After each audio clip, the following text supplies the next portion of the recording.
जय राधा माधव कुंज बिहारी गोपी जन वल्लभ गिरिवरधारी।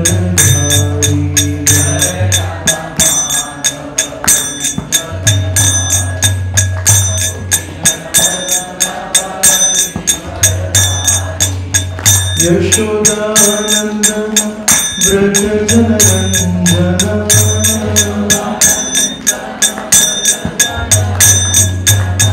यशोदानंदन व्रज जनरंजना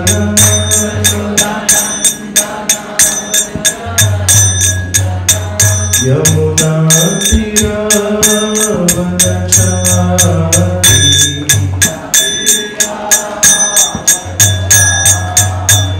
यमुना तीरावनचारी।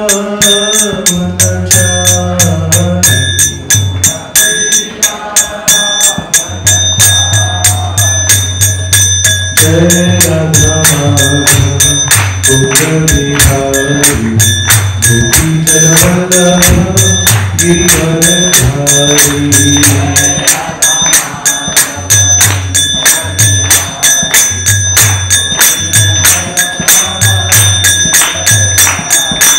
जय राधा माधव कुंज बिहारी गोपी जन वल्लभ गिरिवरधारी।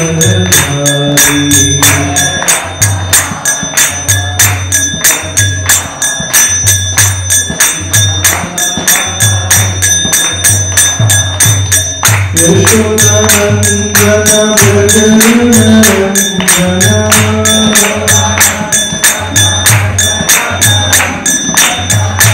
यशोदानंदन व्रज जनरंजना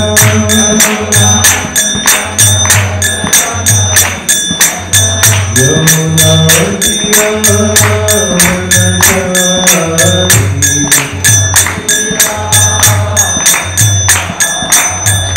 यमुना तीरावनचारी।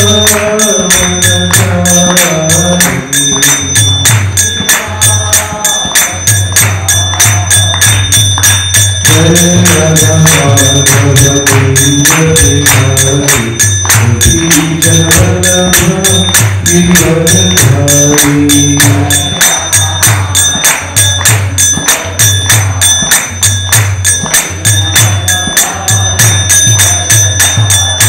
जय राधा माधव कुंज बिहारी गोपी जन वल्लभ गिरिवरधारी।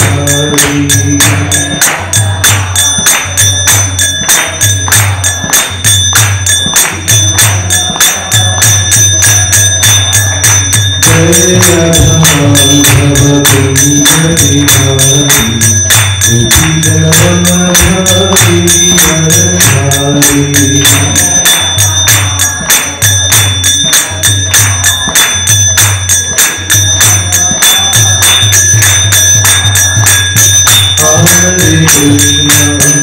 हरे कृष्ण कृष्ण कृष्ण हरे हरे हरे राम राम राम हरे हरे।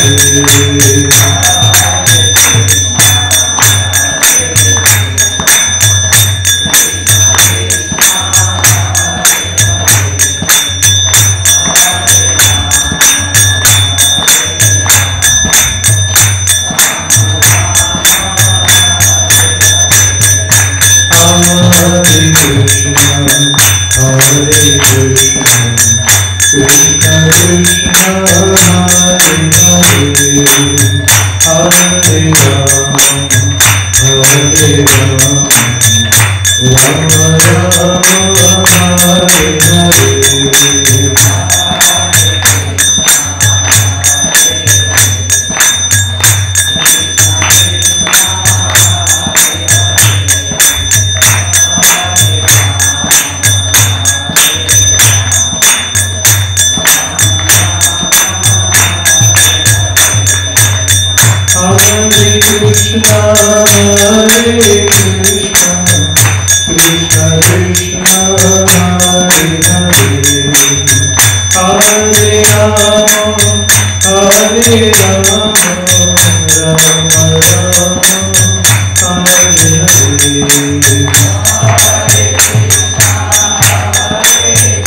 आजच्या शनिवारच्या सत्संग कार्यक्रमामध्ये सर्वांचं सहर्ष स्वागत.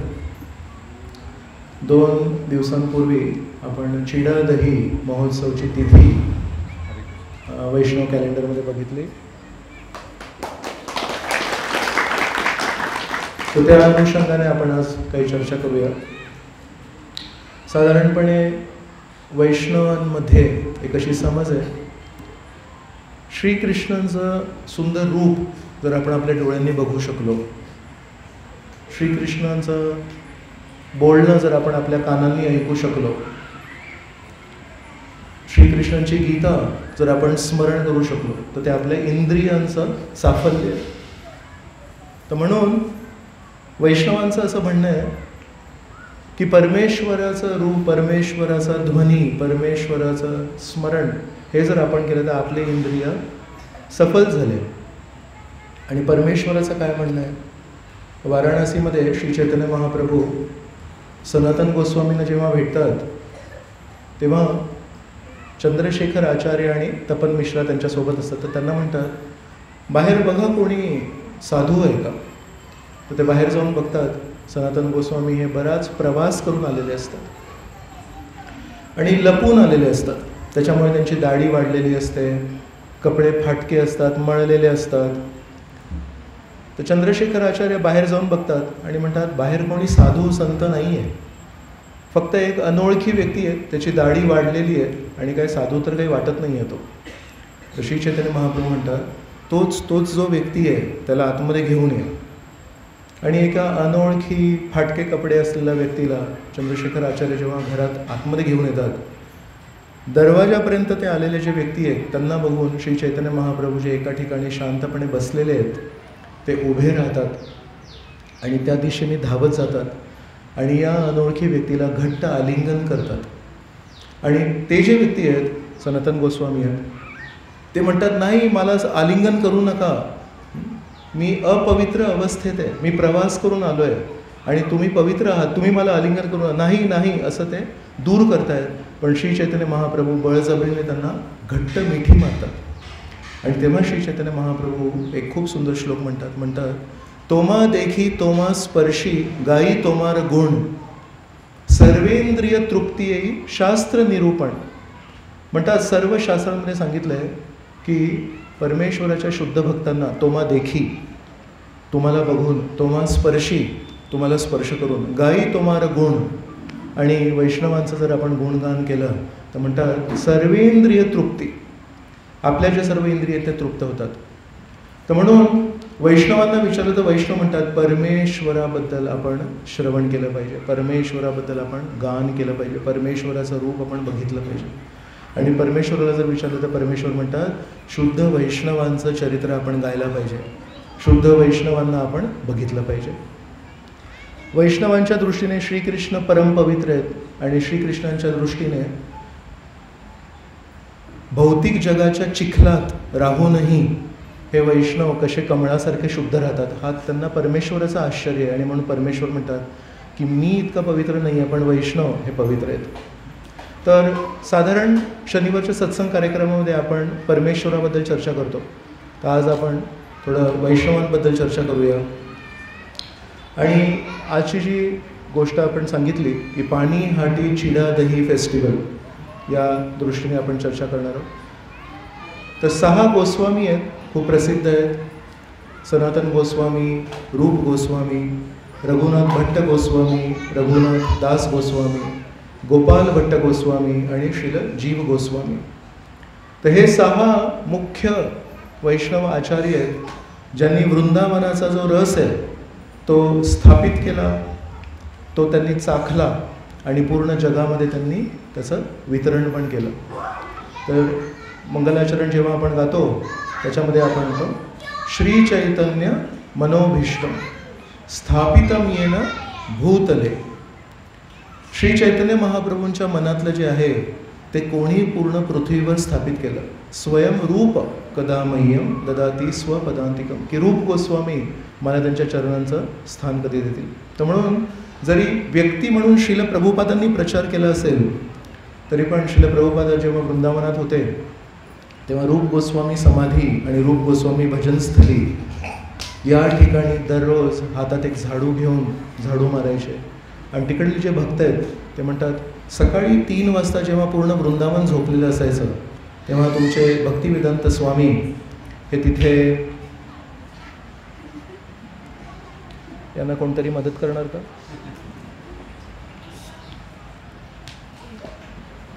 तर म्हणायचे, हे रूप गोस्वामी, मला माझ्या गुरु महाराजांनी आज्ञा दिली आहे की पूर्ण पृथ्वीवर मला भक्तीचा प्रचार करायचा आहे, पण मी हा कसा करू शकतो, मी दुर्बळ आहे, मी नाही करू शकत, तर मला कृपया करू. असं वर्षानुवर्ष श्रील प्रभुपादांनी रूप गोस्वामींच्या समाधीसमोर प्रार्थना अर्पण केल्यात आणि त्यांची मग शक्ती घेऊन श्रील प्रभुपाद पूर्ण पृथ्वीवर त्यांनी भक्ती स्थापित केली. तर या 6 गोस्वामींपैकी एक आहे, त्यांचं नाव आहे रघुनाथ दास गोस्वामी. तर रघुनाथ दास गोस्वामी 6 गोस्वामींपैकी एक असे व्यक्ती आहेत जे जगन्नाथपुरीमध्ये राहिले. रूप सनातन गोपाल भट्ट, रघुनाथ भट्ट आणि जीव गोस्वामी हे वृंदावनात होते. श्री चैतन्य महाप्रभूंनी त्यांना वृंदावनात पाठवलं आणि त्यांना सांगितलं, तोमार शरीर मोर प्रधान साधन, ए शरीर साधिमू आम्ही बहुप्रयोजन. म्हणतात, तुमचं जे शरीर आहे ते माझं साधन आहे. मला वृंदावनाची प्रेमभक्ती पूर्ण जगात प्रचार करायची आहे, तर त्यासाठी तुम्ही माझ्या हातातलं साधन बना, तुम्ही वृंदावनात जाऊन राहा. पण या 6 गोस्वामींमधून एक असे खूप भाग्यवान व्यक्ती आहेत जे आपल्या हिशोबाप्रमाणे 1518 ते 1534 या कालावधीमध्ये 16 वर्ष जेव्हा श्री चैतन्य महाप्रभू जगन्नाथपुरीमध्ये आहेत, तेव्हा हे एक असे गोस्वामी आहेत जे जगन्नाथपुरीमध्ये स्वतःच्या डोळ्यांनी श्री चैतन्य महाप्रभूंच्या लीला त्यांनी बघितल्या आहेत. आणि स्वरूप दामोदर गोस्वामी हे श्री चैतन्य महाप्रभूंचे स्वतः सेक्रेटरी होते. त्यांच्या खाली राहून त्यांनी ट्रेनिंग घेतली की एक वैराग्याचं जीवन कसं जगायचं. तर म्हणून रघुनाथ दास गोस्वामी हे अत्यंत भाग्यशाली आहेत. आणि कृष्णदास कविराज गोस्वामी त्यांचं जेव्हा चैतन्य चरितामृतामध्ये वर्णन करतात तेव्हा म्हणतात, माझ्याकडे शब्द अपुरे आहेत रघुनाथ दास गोस्वामींचं वर्णन करण्यासाठी. तर या रघुनाथ दास गोस्वामींचा जो जन्म आहे तो गंगा नदीच्या काठावर बंगालमध्ये एक गाव आहे, त्याचं नाव आहे आदि सप्तग्राम.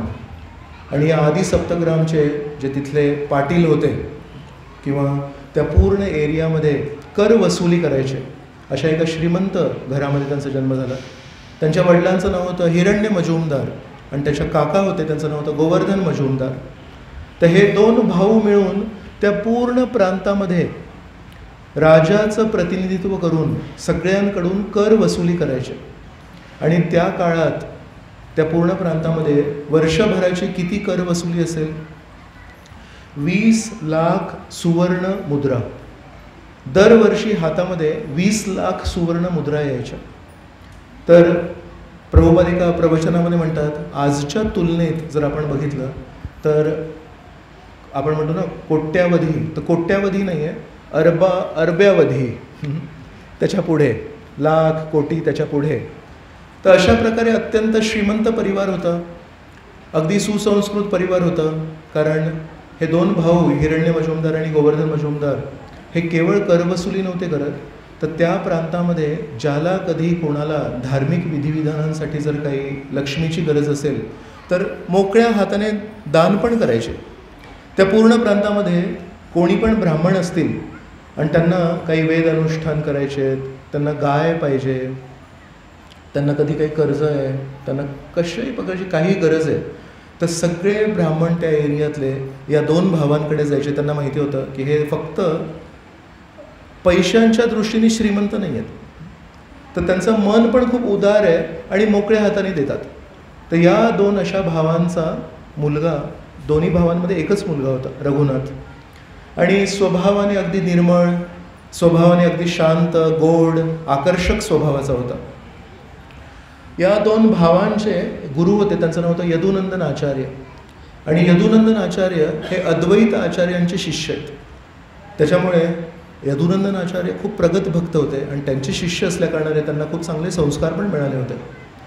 यदुनंदन आचार्य एकदा त्यांच्या गावी नामाचार्य श्रील हरिदास ठाकूर आले. तर श्रील हरिदास ठाकूरांशी भेट घालण्यासाठी जेव्हा जात होते तेव्हा त्यांच्या मनात एक इच्छा झाली की हा बाळ छोटा मुलगा आहे रघुनाथ, आपण म्हणतो ना आपल्या मुलांना सगळ्यात चांगलं द्यायला पाहिजे. तर आजच्या दृष्टीने सगळ्यात चांगलं म्हणजे काय, सगळ्यात चांगले कपडे, सगळ्यात चांगलं अन्न.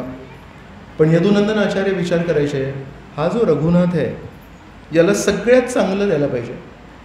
तर 500 वर्षापूर्वी चांगलं याची व्याख्या पैसे, कपडे, चपला आणि मॅकडॉनल्ड्स नव्हतं. 500 वर्षापूर्वी होतं शुद्ध भक्तांचा संघ द्यायला पाहिजे, याला परमेश्वराचं हरिनाम द्यायला पाहिजे. तर म्हणून लहानपणी लहान मुलगा असताना यदुनंदन आचार्य एक दिवशी याला श्रील हरिदास ठाकूराच्या दर्शनाला घेऊन गेले. आणि हरिदास ठाकूर तेव्हा एका झाडाखाली बसून 24 तास जप करायचे. तर हरिदास ठाकूरांचा एक नियम होता लहानपणापासून, बालपणापासून. आपण 16 माळा करतो, प्रयत्न तरी करतो, त्या किती होतात माहिती नाही, कारण संख्यापूर्वक जरी आपण करत असू पण त्याच्यामध्ये परमेश्वराचं नामस्मरण किती होतं हा वेगळा प्रश्न. पण श्रील हरिदास ठाकूर लहानपणापासून दररोज 192 माळा करायचे. तर याला म्हणतात 3 लाख हरिनाम दररोज करायचे. त्याच्यातले 64 माळा ते जोरात बोलायचे. तर त्याला म्हणतात वाचिक हरिनाम. हरे कृष्णा कृष्णा कृष्णा हरे हरे, हरे राम राम राम हरे हरे. पुढच्या 64 माळा मंद आवाजात करायचे, इतका आवाज की स्वतःला ऐकू येईल. आणि नंतरच्या शेवटच्या ज्या 64 माळा आहेत त्या मानसिक करायचे, शांत आवाजात करायचे. अशा प्रकारे 64 वाचिक, 64 उपांशू आणि 64 मानसिक अशा 192 माळा दररोज करायचे. तर केवळ त्या शुद्ध व्यक्तीचा तो पवित्र हरिनाम बघून हा लहानसा रघुनाथ आहे हा त्यांच्याप्रती आकर्षित झाला. आणि त्या दिवशीपासून त्याच्या मनामध्ये एक वेगळे संस्कार घडले की परमेश्वर प्राप्ती ही सर्वात महत्त्वाची आहे. परमेश्वराचं नाम घेणं हे सगळ्यात पवित्र कार्य आहे.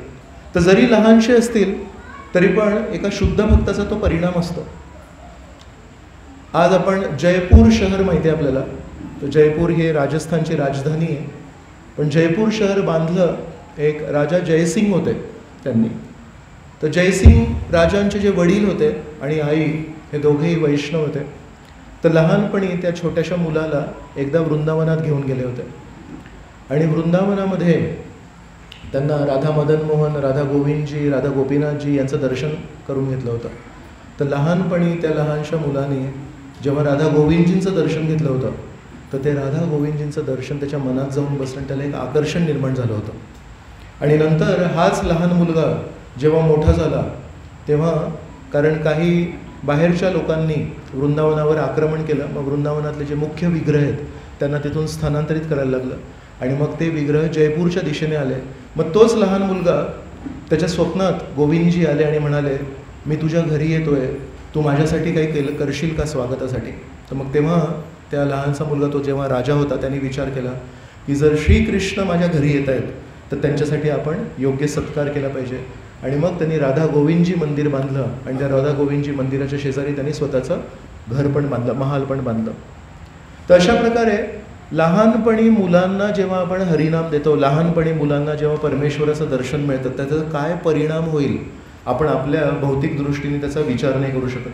तर रघुनाथ लहानपणापासून विचार करतोय हरिदास ठाकूर कसे नित्य हरिनाम करतायत, हरिदास ठाकूर कशा प्रकारे परमेश्वराप्रती आकर्षित होत आहेत, त्याच्या मनामध्ये त्याच भावना चालू आहेत. काही दिवसांनी श्री चैतन्य महाप्रभूंनी कटवा येथे संन्यास स्वीकार केला आणि नंतर वृंदावनासाठी निघाले. आणि श्री नित्यानंद प्रभूंनी त्यांची दिशाभूल केली आणि त्यांना शांतीपूर इथे पाठवलं. तर तेव्हा श्री चैतन्य महाप्रभू 10 ते 15 दिवस शांतीपूर येथे थांबले अद्वैत आचार्यांच्या घरी. आणि ती शेवटची भेट होती जेव्हा त्यांची आई शची माता, त्यांना निमाईचं दर्शन झालं. तर त्या 10-15 दिवसांमध्ये शची माताने अद्वैत आचार्यांच्या घरी सगळा स्वयंपाक केला आणि आपल्या मुलाला, संन्यासीला शेवटचं जेवण खाऊ घातलं. आणि नंतर त्यांना म्हटलं की माझी एकच इच्छा आहे की माझा दुसरा कोणी मुलगा नाही, माझे पती पण मला सोडून गेलेत, तर माझी एक विनंती आहे की तू मला सोडून वृंदावनाला जाऊ नको. जर तू इथे पुरीला जवळ राहू शकलास तर ते चांगलं राहील. आणि मग आईची इच्छा ऐकून श्री चैतन्य महाप्रभू जगन्नाथपुरीला गेले. तर त्या कालावधीमध्ये पण, कारण हरिदास ठाकूर हे नेहमी परमेश्वराचं हरिनाम घ्यायचे आणि श्री चैतन्य महाप्रभू हे पण हरिनाम घ्यायचे, तर यदुनंदन आचार्य त्यांना त्यावेळेस श्री चैतन्य महाप्रभूंची भेट घालायला घेऊन गेले. तर आधी हरिदास ठाकूरांची कृपा मिळाली आहे आणि त्याच्यानंतर आता त्यांना श्री चैतन्य महाप्रभूंचा संग लाभला. तर महाप्रभू हे 24 वर्षांचे आहेत आणि 24 वर्षांचा हा उज्ज्वळ नवयुवक आहे. त्यांनी संन्यास घेतला. तर श्री चैतन्य महाप्रभू खूप आकर्षक होते आणि जेव्हा हरिनाम घ्यायचे तेव्हा त्यांच्या डोळ्यातून प्रेमाचे अश्रू व्हायचे. तर ते सगळे दृश्य पुन्हा एकदा या छोट्या रघुनाथच्या हृदयावर बिंबले आणि त्याच्या मनामध्ये आता एक वेगळी इच्छा निर्माण झाली. आता केवळ परमेश्वराचं नामस्मरण नाही करायचं, आता म्हणाले मला वैराग्याचं जीवन जगायचं आहे आणि मला पण श्री चैतन्य महाप्रभूंच्या चरणचिन्हांवर चालायचं आहे. पण श्री चैतन्य महाप्रभू काहीच दिवसातून तिथून निघून गेले आणि रघुनाथ जेव्हा घरी आला तेव्हा मनात तीच इच्छा ठेवायचं की मला मोठं होऊन श्री चैतन्य महाप्रभूंचा संग करायचा आहे, मला पण श्रीकृष्णांचा खूप चांगला भक्त बनायचं आहे.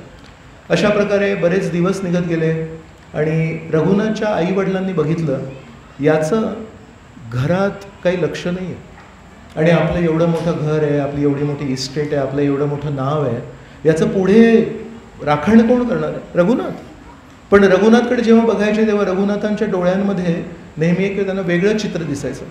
रघुनाथ नेहमी परमेश्वराचं नामस्मरण करायचं. तर त्यांना एक चिंता होती. काही वर्षांनी श्री चैतन्य महाप्रभू जगन्नाथपुरीमध्ये राहून 2-1 वर्षांनी परत एकदा जेव्हा वृंदावनासाठी निघाले तेव्हा दुसऱ्यांदा जेव्हा वृंदावनला गेले तेव्हा पुन्हा एकदा शांतीपूरला आले आणि या वेळेपर्यंत रघुनाथ हा एक युवक झाला होता चांगला. यावेळेस पुन्हा एकदा त्यांनी आपल्या वडिलांना विनंती केली की मला श्री चैतन्य महाप्रभूंचं दर्शन घेऊ द्या. तर जसं मी म्हटलं जरी त्यांना मुलाप्रती आसक्ती आहे पण धर्माने वैष्णव होते तर म्हणून साधू संतांप्रती त्यांना आदर होता. तर म्हणाले ठीक आहे जाऊ शकतोस. तेव्हा रघुनाथ श्री चैतन्य महाप्रभूंना आता दुसऱ्यांदा भेटत आहेत आणि तेव्हा म्हणाले मला माझं जीवन तुमच्या चरणांजवळ समर्पित करायचं आहे, मला आता पुन्हा घरी नाही जायचं आहे. तर तेव्हा श्री चैतन्य महाप्रभूंनी त्यांची खूप कडक परीक्षा बघितली. श्री चैतन्य महाप्रभूंनी रूप आणि सनातन यांना वैराग्याचा मार्ग स्पष्टपणे दाखवला पण रघुनाथ दास यांना स्पष्टपणे नाही दाखवला. यांना त्यांनी परीक्षा घेऊन सांगितलं की तुम्ही एका मूर्ख व्यक्तीसारखं बोलू नका. माझी तुमच्याकडून एक अपेक्षा आहे की तुम्ही घरी जा आणि घरात तुमचे जे काही कर्तव्य आहेत ते तुम्ही प्रामाणिकपणे त्याचं पालन करता. श्री चैतन्य महाप्रभू त्यांना म्हणतात स्थिर होय घरे जाओ ना हो बातूल. स्थिर होतो असा भावूक होऊ नकोस आणि म्हणू नकोस की मला आता संन्यास स्वीकारायचा आहे, तुझ्या बाकी कर्तव्यांचं काय. क्रमे क्रमे पाय भव लोक सिंधुकूल. तुला जर काही मार्ग स्वीकारायचा आहे तर तो क्रमाक्रमाने तू मार्ग तो स्वीकार कर. असे अचानक गडबडीमध्ये निर्णय घेऊन चालत नाहीत. मग म्हणतात मरकट वैराग्य न कर लोक देखाय्या. असं म्हणतात वानर कधी कपडे नाही घालत आणि वानर हा थोडा काही त्याच्याकडे काही एका झाडावर पण राहत नाही, या झाडावरून त्या झाडावर, या फांदीवरून त्या फांदीवर. पण अनेक फिमेल महिला वानरांशी त्यांचे संबंध असतात. तर म्हणून संस्कृत भाषेमध्ये संस्कृतीमध्ये एक शब्द आहे मरकट वैराग्य. मरकट वैराग्य म्हणजे बाहेरून कपड्यांच्या दृष्टीने वैराग्य आहे पण हृदयामध्ये अजून ते वैराग्य नाही आहे. तर म्हणून श्री चैतन्य महाप्रभू रघुनाथ दासला म्हणतात मरकट वैराग्य ना कर लोक देखाय्या. फक्त लोकांना प्रभावित करण्यासाठी लोकांना दाखवण्यासाठी तू बाह्य रूपाने वैराग्य नका करू. म्हणतात यथा योग्य विषय भुंज अनासक्त होईया. तुझ्या घरी जे काही सोयी सुविधा आहेत त्याचा तू उपभोग कर कारण तू तुझ्या कर्माने तिथे जन्मलायस पण आंतरिक अनासक्त हो. कमळाच्या फुलासारखा जरी तू चिखलात राहतोयस पण त्या चिखलाचा तुला स्पर्श नाही व्हायला पाहिजे, ही तुझी परीक्षा आहे.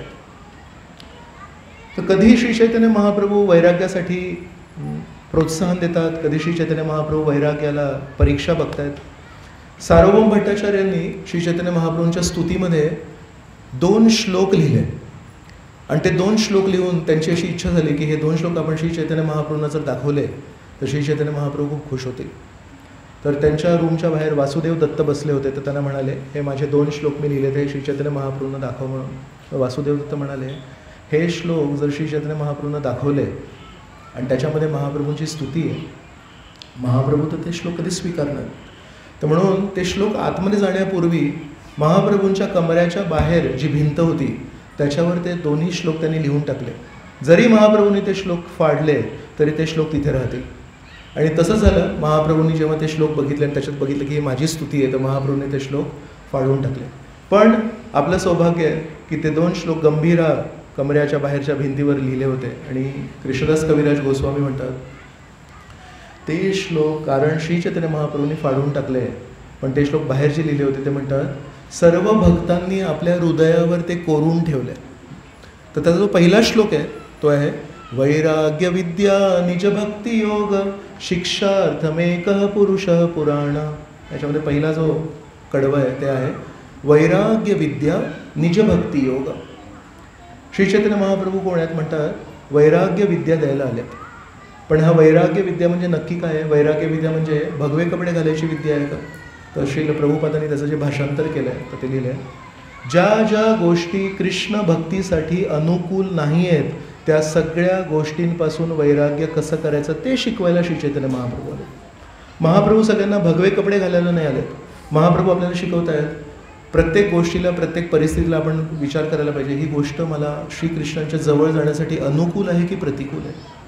जर ती अनुकूल असेल तर मी तिला स्वीकारायला पाहिजे, जर प्रतिकूल असेल तर ती मी त्यागायला पाहिजे. म्हणून वैराग्य विद्या निज भक्ती योग. आणि हे वैराग्य कशासाठी?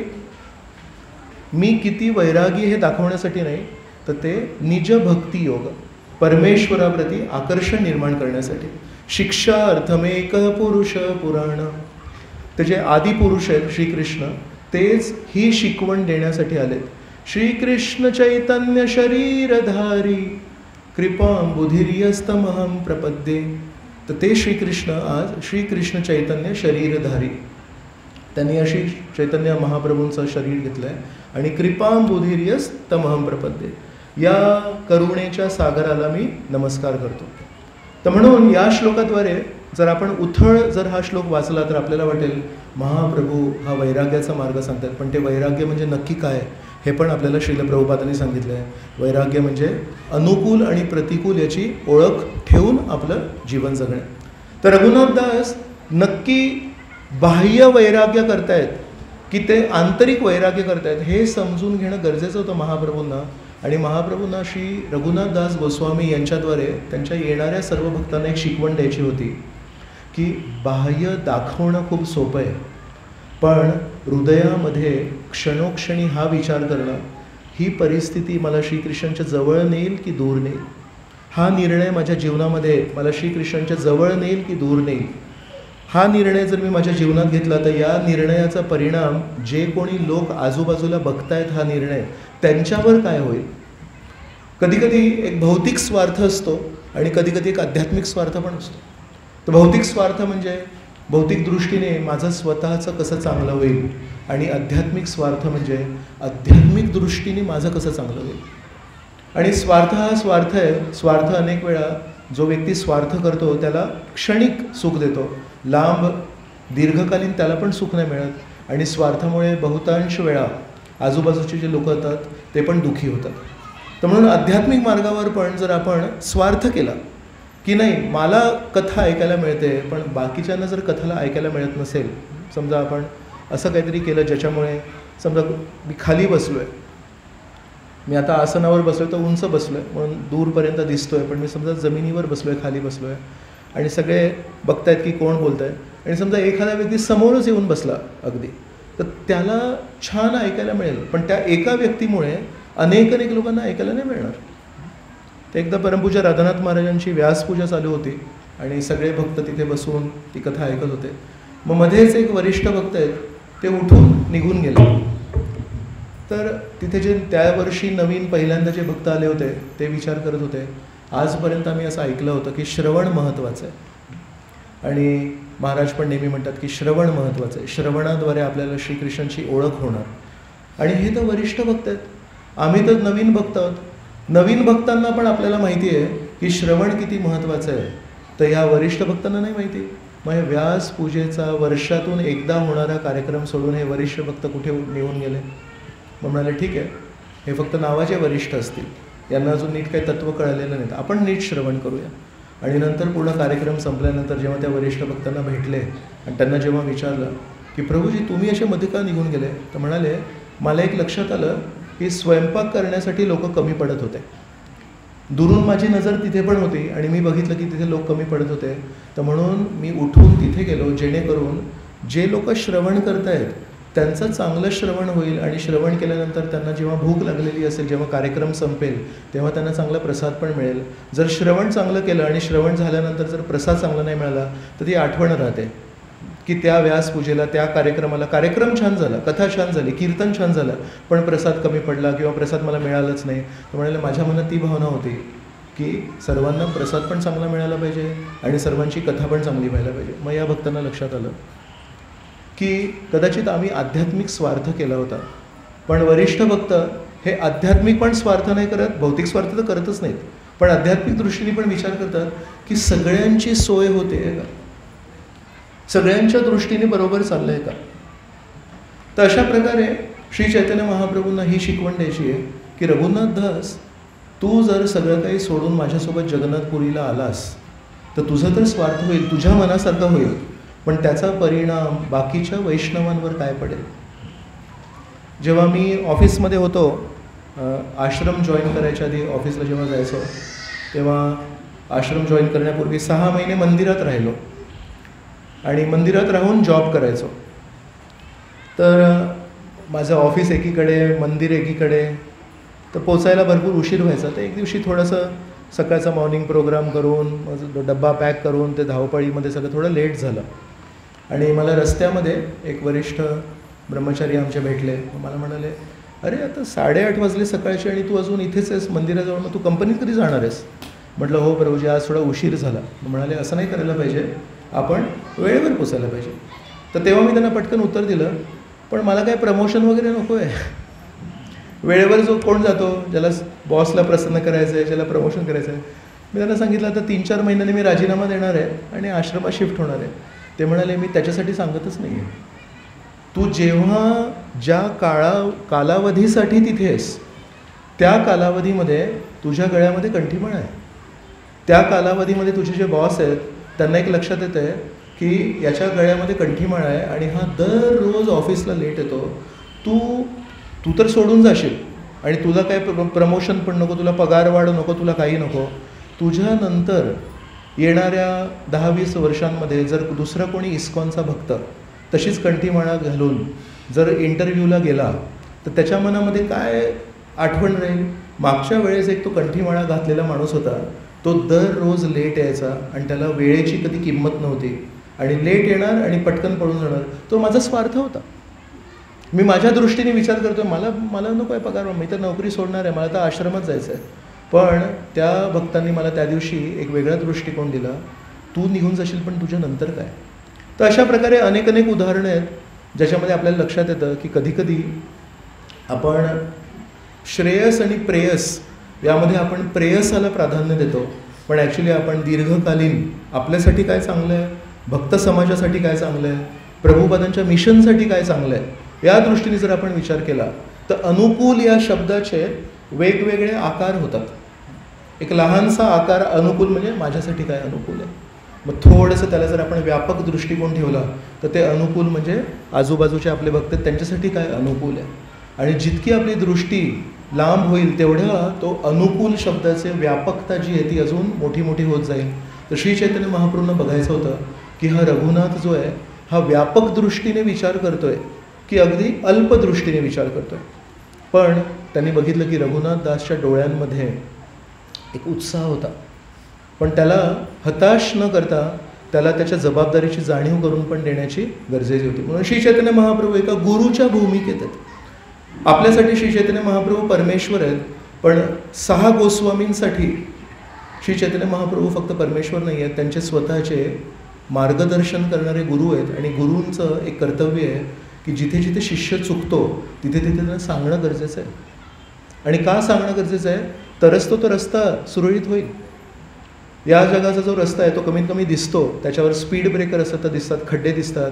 आध्यात्मिक जो रस्ता आहे त्याच्यावर जे खड्डे ते दिसत नाहीत. आध्यात्मिक मार्गावर जे स्पीड ब्रेकर आहेत ते आपल्याला दिसत नाहीत. म्हणून जर या रस्त्यांवर गाडी चालवायला शिकायला कोणतरी एक व्यक्ती लागतो, तो बघतो मी ट्रेनिंग स्कूल, मोठं ट्रेनिंग स्कूल असते, शेजारी एक माणूस बसला, तो म्हणतो असं चालवायची गाडी. तर सायकल चालवायला, स्कूटर चालवायला, गाडी चालवायला या डोळ्यांना दिसणाऱ्या रस्त्यांवर गाडी कशी चालवायची याच्यासाठी आपल्याला गुरु लागतात.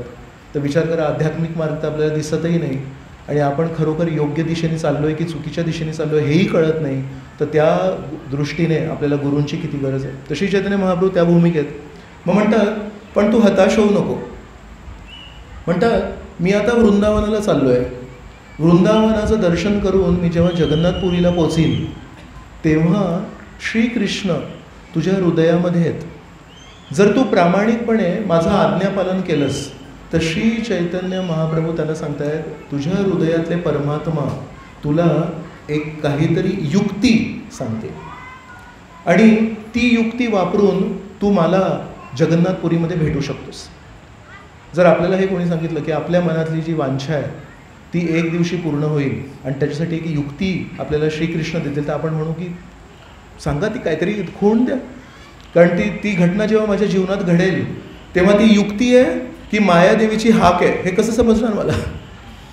तुम्ही गुरु आहात, तुम्ही काहीतरी तरी मार्गदर्शन करा. तेव्हा श्री चैतन्य महाप्रभू सांगतात ती युक्ती काय असेल ते त्यावेळेसच तुला कळेल, पण जर तू प्रामाणिकपणे माझं आज्ञापालन केलंस तर श्रीकृष्ण तुला ती युक्ती सांगतील. तर या घटनेतून एक लक्षात येतं की श्रीकृष्णांना प्राप्त करणं एवढं सोपं नाही, पण श्रीकृष्णांच्या प्रतिनिधींचं, त्यांचे शुद्ध भक्त जे आहेत त्यांच्या आज्ञाचं जर आपण पालन केलं तर त्या आज्ञा पालनाला मान देऊन श्री चैतन्य श्रीकृष्ण आपला रस्ता सोपा करतात. रस्ता काही बदलत नाही, रस्ता कठीणच आहे, फक्त तो कठीण रस्ता जो आपल्याला दुर्गम आहे तो श्रीकृष्ण त्यांच्या शक्तीने त्याला सुगम करू शकतात. का? जर ते बघतील की त्यांच्या प्रतिनिधींचं आज्ञापालन आपण करतोय का. तर अशा प्रकारे रघुनाथ दास यांना ते युक्तीचं एक कारण सांगितलं आणि त्यांना परत पाठवलं. त्या दिवसापासून रघुनाथ दास हे नेहमी विचार करायचे याच्या पुढे माझं कसं होणार आणि मला ती युक्ती कोण सांगेल काय सांगेल, पण त्यांनी आज्ञापालन करायचं ठरवलं. तशी चैतन्य महाप्रभूंनी सांगितलं होतं तू तुझ्या घरात जाऊन राहा, तुझं जेवढे काही कर्तव्य आहेत ऐहिक कर्तव्य ते पालन कर, पण हृदयामध्ये तू अनासक्त राहा. त्या दिवशी जेव्हा रघुनाथ घरी आला आई वडिलांना वाटलं अरे खूप छान, आज आमचा मुलगा श्री चैतन्य महाप्रभूंना भेटून आला, पण महाप्रभूंना भेटून आल्यावर आता याचं कर्तव्य निष्ठा वाढली आहे. आजपर्यंत हा असा विरक्त राहायचा, पण आता हा सगळ्यांशी बोलतोय वगैरे, पण त्यांना हे नव्हतं माहिती आंतरिक त्यांनी विरक्ती निर्माण केली होती. अशा प्रकारे काही दिवस गेले आणि रघुनाथच्या कानावर एक गोष्ट पडली की शेजारीच पानीहाटी नावाचं एक गाव होतं, तिथे त्यांनी ऐकलं की श्री चैतन्य महाप्रभूंना प्रिय असणारे श्री नित्यानंद प्रभू तिथे.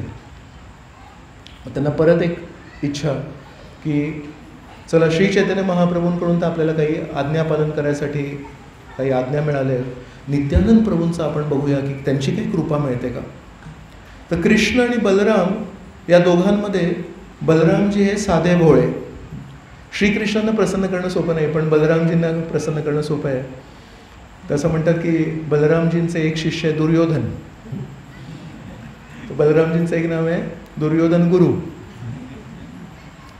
तर बलरामजी इतके साधे भोळे आहेत, दुर्योधनासारख्या कुटील व्यक्तींनी पण त्यांना प्रसन्न केलं. तर विचार करा, जर आपण प्रामाणिकपणे बलरामजींना जर प्रार्थना केली तर नक्कीच कृपा मिळेल. तर रघुनाथ म्हणतात हे श्री चैतन्य महाप्रभूंनी तर चांगला दीर्घकालीन आपल्याला आदेश दिले, चला नित्यानंद प्रभूंना बघूया थोडी काही कृपा मिळते का. तर म्हणून तिथे पोचले. परत वडिलांची त्यांना परवानगी मागायला लागली, कारण वडिलांनी काय केलं होतं, वडील बघायचे दर 4 दिवसांनी रघुनाथ अर्ध्या रात्री घरातून पळून जायचे आणि मग यांचे जे कोणी शिपाई वगैरे होते त्यांचे आई वडील शिपायांना पाठवायचे. मग कुठेतरी रस्त्यांवर रघुनाथ असा जगन्नाथपुरीकडे जाताना भेटायचं, त्याला धरायचे आणि त्याला परत आणायचे. दर 4 दिवसांची ही कथा होती. तर म्हणून शिपायांविना रघुनाथ कुठेच जाऊ शकत नाही. तर अशा प्रकारे रघुनाथ म्हणतो की इथे ते नित्यानंद प्रभू आले, त्यांना मी भेटायला जाऊ का. म्हणाले ठीक आहे घेऊन जा. मग शिपायांसोबत पाठवलं त्यांना. तर नित्यानंद प्रभू एका झाडाखाली बसले होते गंगा नदीच्या काठावर आणि रघुनाथ लांबून त्यांना दंडवत प्रणाम करतात. तर नित्यानंद प्रभूंचे एक सेवक आहेत, ते दुरून बघतात आणि बघतात की रघुनाथ दुरून नमस्कार करतात. म्हणतात नित्यानंद प्रभू तो बघा रघुनाथ, आणि तो दुरून तुम्हाला नमस्कार करतोय. तर नित्यानंद प्रभू जोरात म्हणतात अरे चोरा, तू दुरून चोरी करतोयस काय. केवळ आपण जर नम्रपणे दुरून जरी प्रामाणिकपणे नमस्कार केले तरी विचार करा आपल्याला कृपा मिळते. तर नित्यानंद प्रभूंनी त्या साध्या भोळ्या रघुनाथला चोर का म्हटलं? कारण त्यांचं म्हणणं होतं, तू दुरून मला नमस्कार करून माझी कृपा तू चोरी करतोस. तर आपल्याला वाटतं की कोणाच्या तरी पायांना स्पर्श करून त्यांचा हात जेव्हा कपाळाला लागेल, डोक्यावर लागेल, तेव्हाच कृपा मिळते. पण कृपा अशी भौतिक गोष्ट नाही आहे. तर कोणाला जबरदस्ती पायाला स्पर्श करून आपण ती कृपा अशी त्यांच्या मनातून काढून नाही घेऊ शकत. तर म्हणून रघुनाथ दुरून नमस्कार करतायत, नम्रतेने नमस्कार करतात, आणि त्यांच्या मनात भावना काय आहे की आपण कुठे नित्यानंद प्रभूंच्या समोर जाऊन उभं राहायचं आणि त्यांचा वेळ वाया घालवायचा. पण नमस्कार करायला काय लागतं?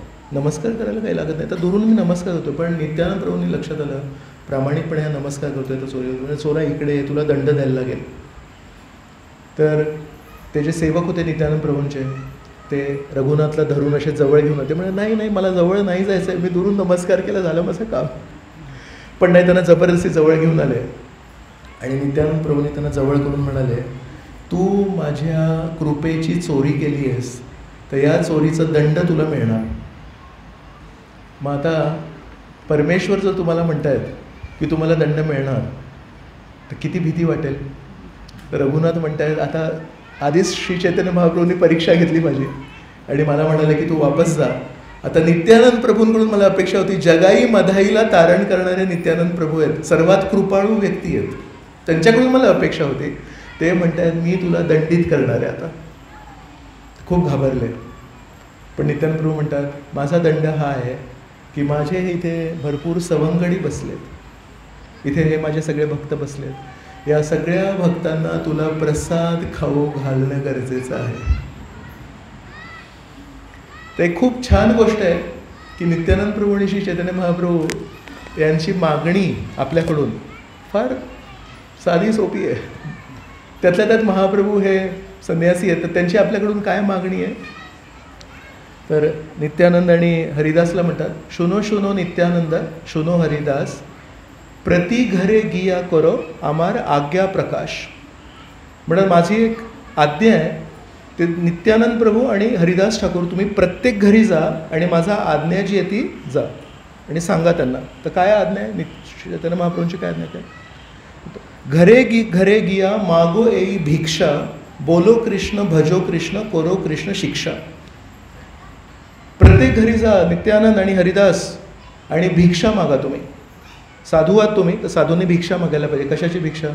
तांदळाची भिक्षा, डाळीची भिक्षा, पिठाची भिक्षा नाही. म्हणतात एकदा हरे कृष्ण बोलणार का? बोलो कृष्ण, भजो कृष्ण, की श्रीकृष्णांची घरी पूजा करा, श्रीकृष्णांना भोग अर्पण करा आणि करो कृष्ण शिक्षा.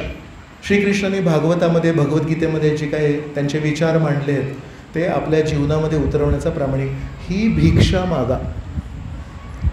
तर श्री चैतन्य महाप्रभूंचा आदेश काय आहे?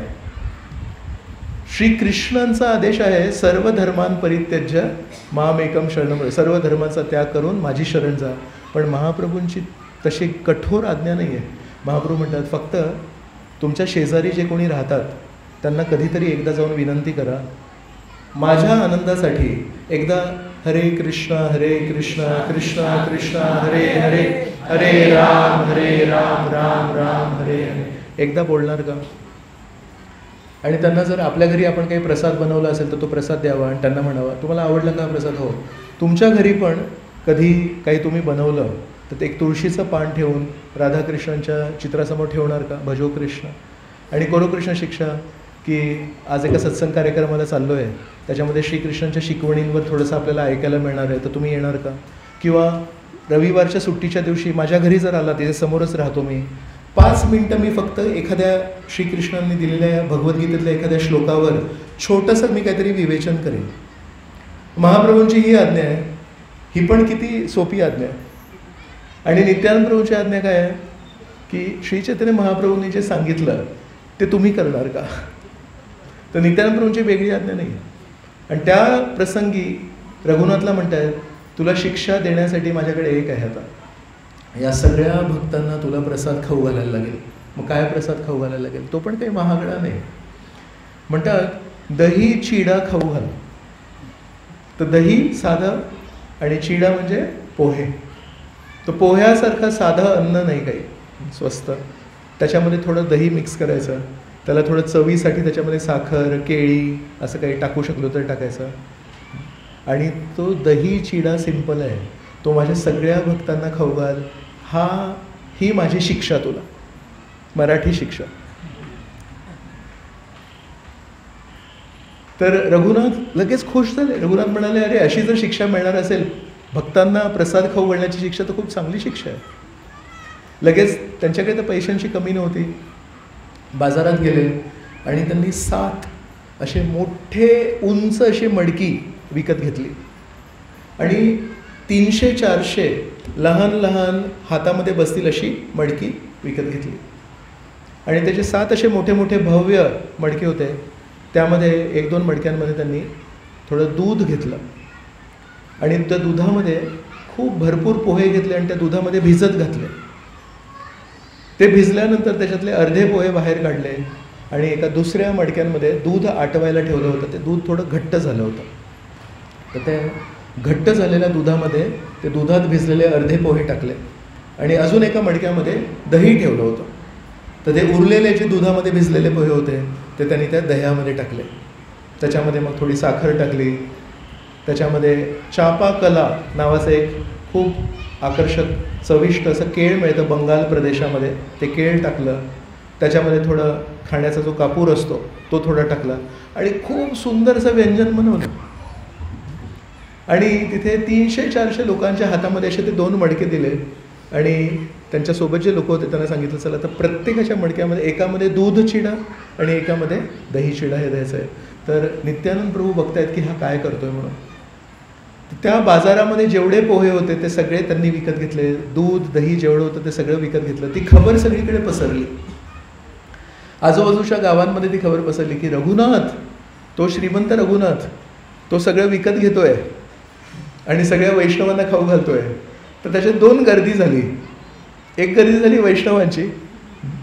तर आपल्याला वाटतं की प्रसाद जिथे मिळतो तिथे आत्ताच फक्त गर्दी असते. नाही, 500 वर्षापासून चालू आहे की अरे प्रसाद मिळतोय. तर भारतीय व्यक्तींचा एक खूप मोठा सद्गुण आहे, एक खूप मोठं सौभाग्य आहे की प्रसादाच्या नावासाठी आपण कधी नाही नाही म्हणत. अगदी साधा जरी प्रसाद असेल, परमेश्वराची कृपा आहे. तर विचार करा, या जिभेने आपण काय काय अभद्र खाल्लं आहे आणि आज त्या जिभेने श्रीकृष्ण त्यांची कृपा आपल्याला द्यायला तयार आहेत. आपलं किती मोठं सौभाग्य आहे की जगन्नाथ बलदेव सुभद्रा. जगन्नाथपुरीला जेव्हा आपण जातो तर तिथलं जे अन्न आहे त्याला म्हणतात अन्न ब्रह्म. ब्रह्म म्हणजे आध्यात्मिक आणि अन्न ब्रह्म म्हणजे जगन्नाथ बलदेव सुभद्रांचा जो महाप्रसाद आहे हा आध्यात्मिक वस्तू आहे. ती डाळ आणि भात नाही आहे. तर आपण राहतो पश्चिम भारतात आणि जगन्नाथ बलदेव सुभद्रा आहेत उत्तर भारतात. आणि पश्चिम भारतात राहून पण जगन्नाथ बलदेव सुभद्रा आपल्याला ते अन्न ब्रह्म पूर्णपणे आध्यात्मिक वस्तू आपल्याला देत आहेत. आणि ज्या जिभेने आपण नको नको ते पदार्थ खाल्ले त्या जिभेने आपल्याला त्या आध्यात्मिक महाप्रसादाची चव लागते. हे किती मोठं आश्चर्य आहे. तर अजूनही खूप मोठे आश्चर्य घडत आहेत, पण ते आश्चर्य रोज घडत आहेत.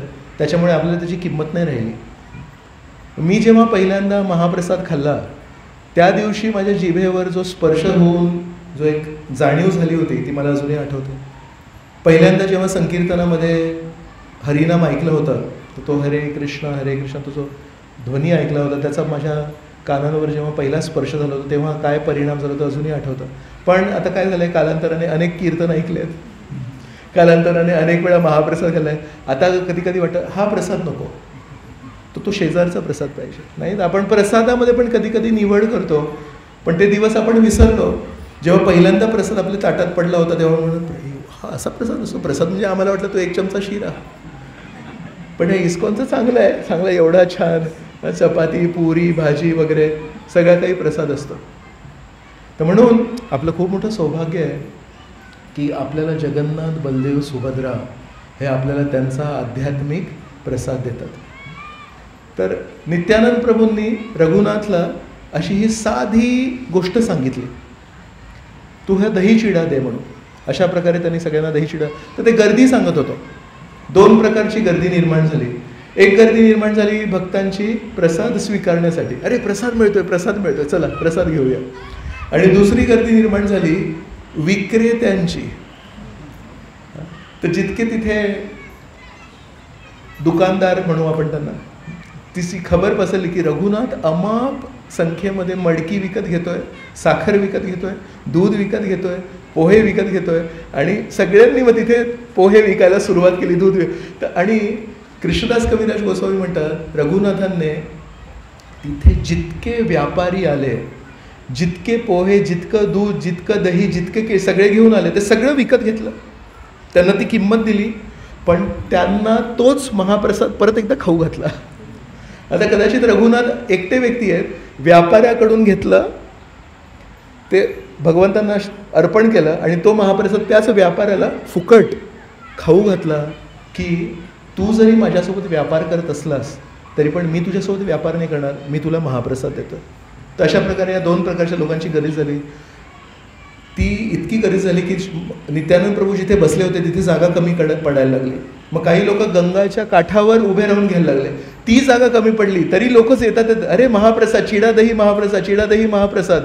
काही वैष्णवांना तिथे जागा नाही उरली तर गुडघ्यापर्यंत गंगा नदीमध्ये शिरले. पण तो नित्यानंद प्रभूंच्या आज्ञेवरून रघुनाथाने वाटप केलेला महाप्रसाद सोडायचा नाही आहे. तर कधी कधी आपण बघतो ना, इथे पण आपले भक्त लोक उभे राहून खात असतात. तर तेव्हा मला नेहमी ती आठवण येते की बसायला कधी जागा नसते तर आपण उभे राहून तरी प्रसाद घेतो, पण प्रसाद सोडणार नाही. तर हे भक्त गंगे नदीमध्ये उभे राहून तो प्रसाद खात आहेत. आणि मग 2 मडकी जाऊन नित्यानंद प्रभूंना पण दिले आहेत. नित्यानंद प्रभूंनी अजून 2 मोठे मडके मागवले. तर आता नित्यानंद प्रभूंकडे 4 मोठे मडके आहेत. 2 यांचे आहेत, अजून 2 कशासाठी मागवले नित्यानंद प्रभूंनी? तर नित्यानंद प्रभूंना माहिती आहे की श्री चैतन्य महाप्रभूंना जर प्रेमाने हाक मारली, आणि विशेष म्हणजे नित्यानंद प्रभूंनी जर हाक मारली तर श्री चैतन्य महाप्रभू तिथे उपस्थित होतील. तर श्री चैतन्य महाप्रभूंना त्यांनी हाक मारली आणि श्री चैतन्य महाप्रभू नित्यानंद प्रभूच्या हाकीला दाद देऊन तिथे सूक्ष्म रूपात पाणीहाटीला आले. आणि नित्यानंद प्रभूंनी आपल्या हाताने श्री चैतन्य महाप्रभूंना तो चिडा दही खाऊ घातला. आणि श्री चैतन्य महाप्रभूंनी आपल्या हाताने तो जो चिडा दही आहे तो नित्यानंद प्रभूंना खाऊ घातला. सगळ्यांना ते दिसलं नाही, पण कृष्णदास कविराज गोस्वामी म्हणतात काही भाग्यवान भक्तांना ते दृश्य दिसलं. आणि नित्यानंद प्रभू आणि चैतन्य महाप्रभू सगळे भक्त तिथे सगळे चिडा दही खात आहेत. हे दोघं भाऊ ते 2 मडकी घेऊन एकमेकांना खाऊ घालत अशा सगळ्या भक्तांमधून फिरत होते. काही लोकांना ते दिसलं, काही लोकांना ते नाही दिसलं, पण ते सगळं वातावरण तिथे आध्यात्मिक झालं. तिथे श्री चैतन्य महाप्रभू नित्यानंद प्रभूंनी संकीर्तन सुरू केलं आणि तिथे खूप सुंदर नृत्य झालं. पाणीहाटीला अजून एक भक्त राहतात, त्यांचं नाव आहे राघव पंडित. तर राघव पंडित हे खूप प्रसिद्ध भक्त आहेत, कारण ते आणि त्यांची एक बहीण होती, त्याचं नाव होतं दमयंती. तर राघव पंडित आणि दमयंती हे जेव्हा बंगालमधून भक्त जगन्नाथपुरीला जायचे त्यांच्यासोबत पिशव्या वेगवेगळे पदार्थ भरून त्यांना द्यायचे, बांधून द्यायचे आणि ते श्री चैतन्य महाप्रभूंसाठी पाठवायचे. तर या दोघांना महाप्रभूंप्रती प्रेम होतं. महाप्रभू कधी बंगालला येणार नाही, पण हे पिशव्यांमध्ये भरून पाठवायचे. आणि महाप्रभू पूर्ण वर्षभर तो छोटासा तो कोरडा महाप्रसाद असायचा. जसा आवळा आहे, आवळा जर आपण वाळत घातला तर तो कोरडा जो आवळा आहे तो वर्षभर टिकतो.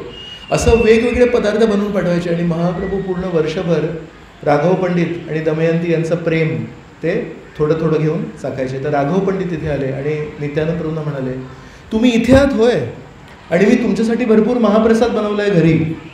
त्यांच्या घरी जे राधाकृष्ण होते त्यांचं जे किचन आहे त्या किचनमध्ये म्हणतात स्वतः राधाराणी येऊन रोज स्वयंपाक करायची श्रीकृष्णांसाठी. तर म्हणतात श्री चैतन्य महाप्रभू हे 4 ठिकाणी सदैव असतात.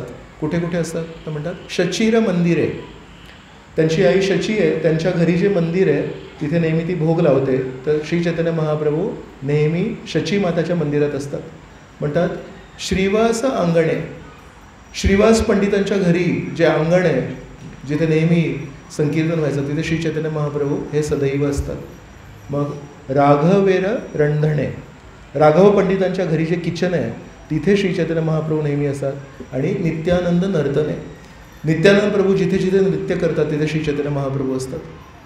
तर म्हणून आधी पण आपण बघितलं की कसं नित्यानंद प्रभूंनी जेव्हा नृत्य सुरू केलं तेव्हा श्री चैतन्य महाप्रभू तिथे उपस्थित झाले. तर राघव पंडित म्हणतात तुमच्यासाठी इतका तिथे महाप्रसाद बनवला आहे त्याचं काय? तर नित्यानंद प्रभूंनी उत्तर दिलं, मी तर एक गवळी आहे आणि आम्ही लोक कसे ना अशा मोकळ्या जागेत बसतो आणि थोडं नदीकाठी बसतो आणि इथे मला यमुने नदीची आठवण येते. तर बलरामजी ज्या प्रकारे यमुने नदीच्या काठावर बसून आपल्या मित्रांसोबत सवंगड्यांसोबत प्रसाद घ्यायचे वनभोजन, तसं नित्यानंद प्रभूंनी सांगितलं की मला तर हेच आवडतं आहे, पण तुम्ही जो महाप्रसाद बनवला आहे तो मी रात्री घेईन, संध्याकाळचा प्रसाद तुमच्याकडे घेईन. आणि त्यांनी मग राघव पंडितांना पाठवलं. राघव पंडितांनी घरी जाऊन पुन्हा एकदा सगळी तयारी केली. मग आता इथे जे नृत्य झालं तिथे श्री चैतन्य महाप्रभू आहेत आणि नित्यानंद प्रभू आहेत आणि हे सगळे भक्त आता जेव्हा इथे दही चिडा खाऊन झाला त्याच्यानंतर या सगळ्या भक्तांना घेऊन नित्यानंद प्रभू आणि श्री चैतन्य महाप्रभू हे राघव पंडितांच्या घरी गेले. राघव पंडितांच्या घरी नित्यानंद प्रभू आणि महाप्रभूंनी तिथे पण कीर्तन सुरू केलं आणि तिथे खूप दीर्घकाळ कीर्तन झालं आणि सगळ्या भक्तांनी तिथे त्या कीर्तनाचा आनंद घेतला. आणि कीर्तनाचा आनंद घेऊन जेव्हा दमले आणि जेव्हा महाप्रसाद खायची वेळ झाली तेव्हा राघव पंडितांनी या सगळ्या वैष्णवांना छान पंगत बसवली आणि म्हणाले, मी तुम्हाला सगळ्यांना वाढणार. तेव्हा नित्यानंद प्रभू म्हणाले, अरे रघुनाथ आहे, त्यांनी सकाळपासून काही खाल्लं नाही, त्यांनी सगळ्या गावांना चिडा दही खाऊ घातलं, दूध चिडा खाऊ घातलं, पण मी बघितलं त्यांनी स्वतः तो दूध चिडा आणि दही चिडा खाल्ला नाही, त्याला बसवा जेवायला. मग तेव्हा राघव पंडितांनी रघुनाथकडे बघितलं तर रघुनाथाने मान खाली घातली. मग राघव पंडित म्हणाले, नाही, ते तुमच्यासोबत प्रसाद नाही घेणार, ते शेवटी प्रसाद घेतील. मग सगळ्यांना छान प्रसाद खाऊ घातल्यानंतर राघव पंडितांनी श्री चैतन्य महाप्रभूंची स्वतःची प्लेट आणि श्री नित्यानंद प्रभूंची प्लेट, ह्या दोन महा काय म्हणू त्याला आपण, कृष्ण आणि बलरामची जी प्लेट आहे ती स्वतः रघुनाथला दिली. आणि रघुनाथ जे सकाळपासून सगळ्यांना खाऊ घालत आहेत, त्यांनी आध्यात्मिक निस्वार्थ केला होता, त्यांनी आध्यात्मिक स्वार्थ पण नव्हता केला. त्यांना मग काय मिळालं, महाप्रभू आणि नित्यानंद प्रभूंची स्वतःची प्लेट मिळाली आणि त्याच्यातून त्यांनी तो महाप्रसाद स्वीकारला. त्यानंतर मग सगळे झोपी गेले. दुसऱ्या दिवशी सकाळी आता रघुनाथची घरी जायची वेळ झाली. मग त्या दिवशी रघुनाथ श्री नित्यानंद प्रभूंजवळ गेले आणि म्हणाले, तुम्ही जी काही आज्ञा दिली ती मी पालन केली. आता माझी तुमच्याकडून एकच विनंती आहे की मी एका भौतिक जीवनामध्ये फसलेलो आहे आणि मला श्री चैतन्य महाप्रभूंची कृपा पाहिजे. आणि मला एक गोष्ट माहिती आहे, जर तुम्ही शिफारस केली तर मला श्री चैतन्य महाप्रभूंची कृपा मिळेल. मला माहिती आहे माझ्यामध्ये सगळे अवगुण आहेत, एकही सद्गुण नाही. आणि एखादा ठेंगणा व्यक्ती कधी कधी विचार करतो, आकाशातल्या चंद्राला मी स्पर्श करीन, तसा मी माझ्यात काहीही सद्गुण नसताना मी विचार करतो की श्री चैतन्य महाप्रभूंची कृपा मला मिळेल. पण जर तुम्ही इच्छा केली, तुम्ही जर आशीर्वाद दिले तर शक्य आहे. तर माझी केवळ एकच कळकळीची विनंती आहे तुमच्या चरणी, श्री चैतन्य महाप्रभूंचं शरण मला जर मिळू शकेल तर ते मला तुम्ही द्यावं. श्री नित्यानंद प्रभूंनी काय करावं, श्री नित्यानंद प्रभूंनी आजूबाजूचे त्यांचे जे सवंगडी बसले होते, वैष्णव बसले होते, त्यांच्याकडे बघितलं आणि म्हणाले, हा जो रघुनाथ आहे याच्या घरी इंद्रासारखा ऐश्वर आहे, देवराज इंद्र स्वर्गात राहतात, त्याच्या घरी जेवढं ऐश्वर आहे ते या रघुनाथाच्या घरी आहे. पण या रघुनाथाचा एक सद्गुण आहे, त्या ऐश्वर्याने, त्या श्रीमंतीने रघुनाथाला स्पर्श नाही केलं. तर म्हणून बाकी सर्व वैष्णवांना मी विनंती करतो, कृपया तुम्ही सगळे जण या रघुनाथाला आशीर्वाद द्या. तर एक चैतन्य चरितामृतामध्ये आपण बघतो की हे सगळे खूप मोठे मोठे भक्त आहेत आणि कोणीही व्यक्ती जेव्हा त्यांच्याकडे आशीर्वादाकडे जातो तर तो व्यक्ती कधी आशीर्वाद देत नाही, पण तो इतर वैष्णवांकडे पाठवतो. आता नित्यानंद प्रभूंचा आशीर्वाद यापेक्षा अजून काय, पण नित्यानंद प्रभू म्हणत आहेत, मी नाही, या सगळ्या वैष्णवांचा आशीर्वाद घे. रघुनाथाला लक्षात आलं की वैष्णवांचे आशीर्वाद मिळतील तेव्हा गुरूंचे आशीर्वाद मिळतील, गुरूंचे आशीर्वाद मिळतील तेव्हा मग श्रीकृष्णांचे आशीर्वाद मिळतील. ते ही गुरुशिष्य परंपरा आहे. महाप्रभूंच्या आशीर्वादांसाठी नित्यानंद प्रभूंचा आशीर्वाद पाहिजे आणि नित्यानंद प्रभूंच्या आशीर्वादासाठी सर्व वैष्णवांचा आशीर्वाद पाहिजे. रघुनाथाला लक्षात आलं की महाप्रभूंनी मला इथपर्यंत नम्र केलं, मी डायरेक्टली महाप्रभूंकडे जात होतो. मग महाप्रभूंनी सांगितलं की नाही, तू नम्र हो. आता नित्यानंद प्रभूंकडे आलो आहे, आदी गुरूंकडे जेव्हा आलो तेव्हा आदी गुरु त्याच्यापेक्षा मला नम्र करायला बघतायत आणि म्हणतात की या सगळ्या वैष्णवांचा आशीर्वाद घे. मग रघुनाथ प्रत्येक वैष्णवांकडे गेले, सगळ्यांच्या चरणांना स्पर्श केला, सगळ्यांना आशीर्वाद मागितला आणि सगळ्यांचे आशीर्वाद घेऊन पुन्हा एकदा नित्यानंद प्रभूंकडे आले.